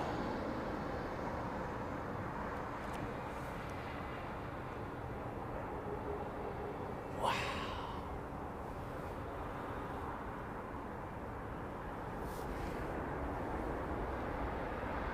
Got a bit of a sort of like Air New Zealand style tail livery.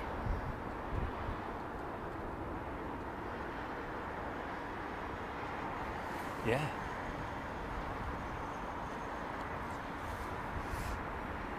Yeah, CPR, there we go. The tail gives me Air New Zealand vibes. Oh, wouldn't that be a wonderful thing to see? Air New Zealand just popping in one afternoon.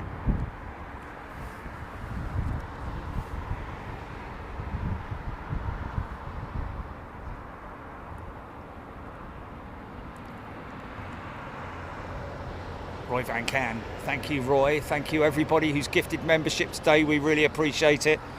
Welcome to all our new members. Of course, all you gifted members are going to be joining us in Anchorage next week. However, we have another show before then. On Sunday, Spoilt for Choice. Where you going to go? Where we going to be? Who knows? The magic. Yeah, you're just going to have to wait and see. I'm just going to. I don't think I'm going to tell anybody where we're going to be next time. I think we're just going to. Say what time we're on and let them guess. Let them guess where we're going to be. Oh, look at this, Helvetic! Just give them a time. No. Just give them a time, and then, bosh, off we go.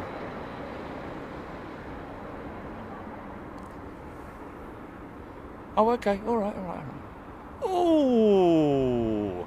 That's stiff, that undercarriage is, man. Okay, folks, thank you so much. I guess I could say cheerio.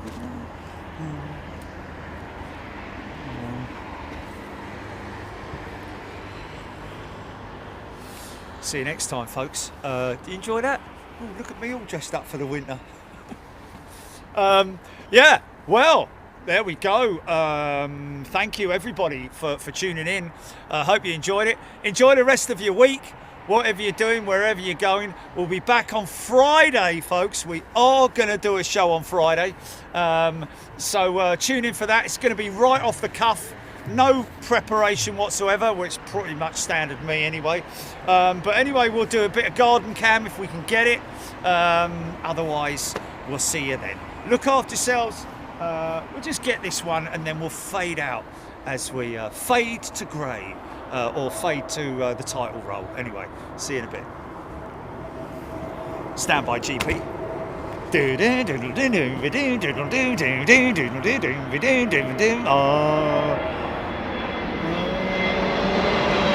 to grey.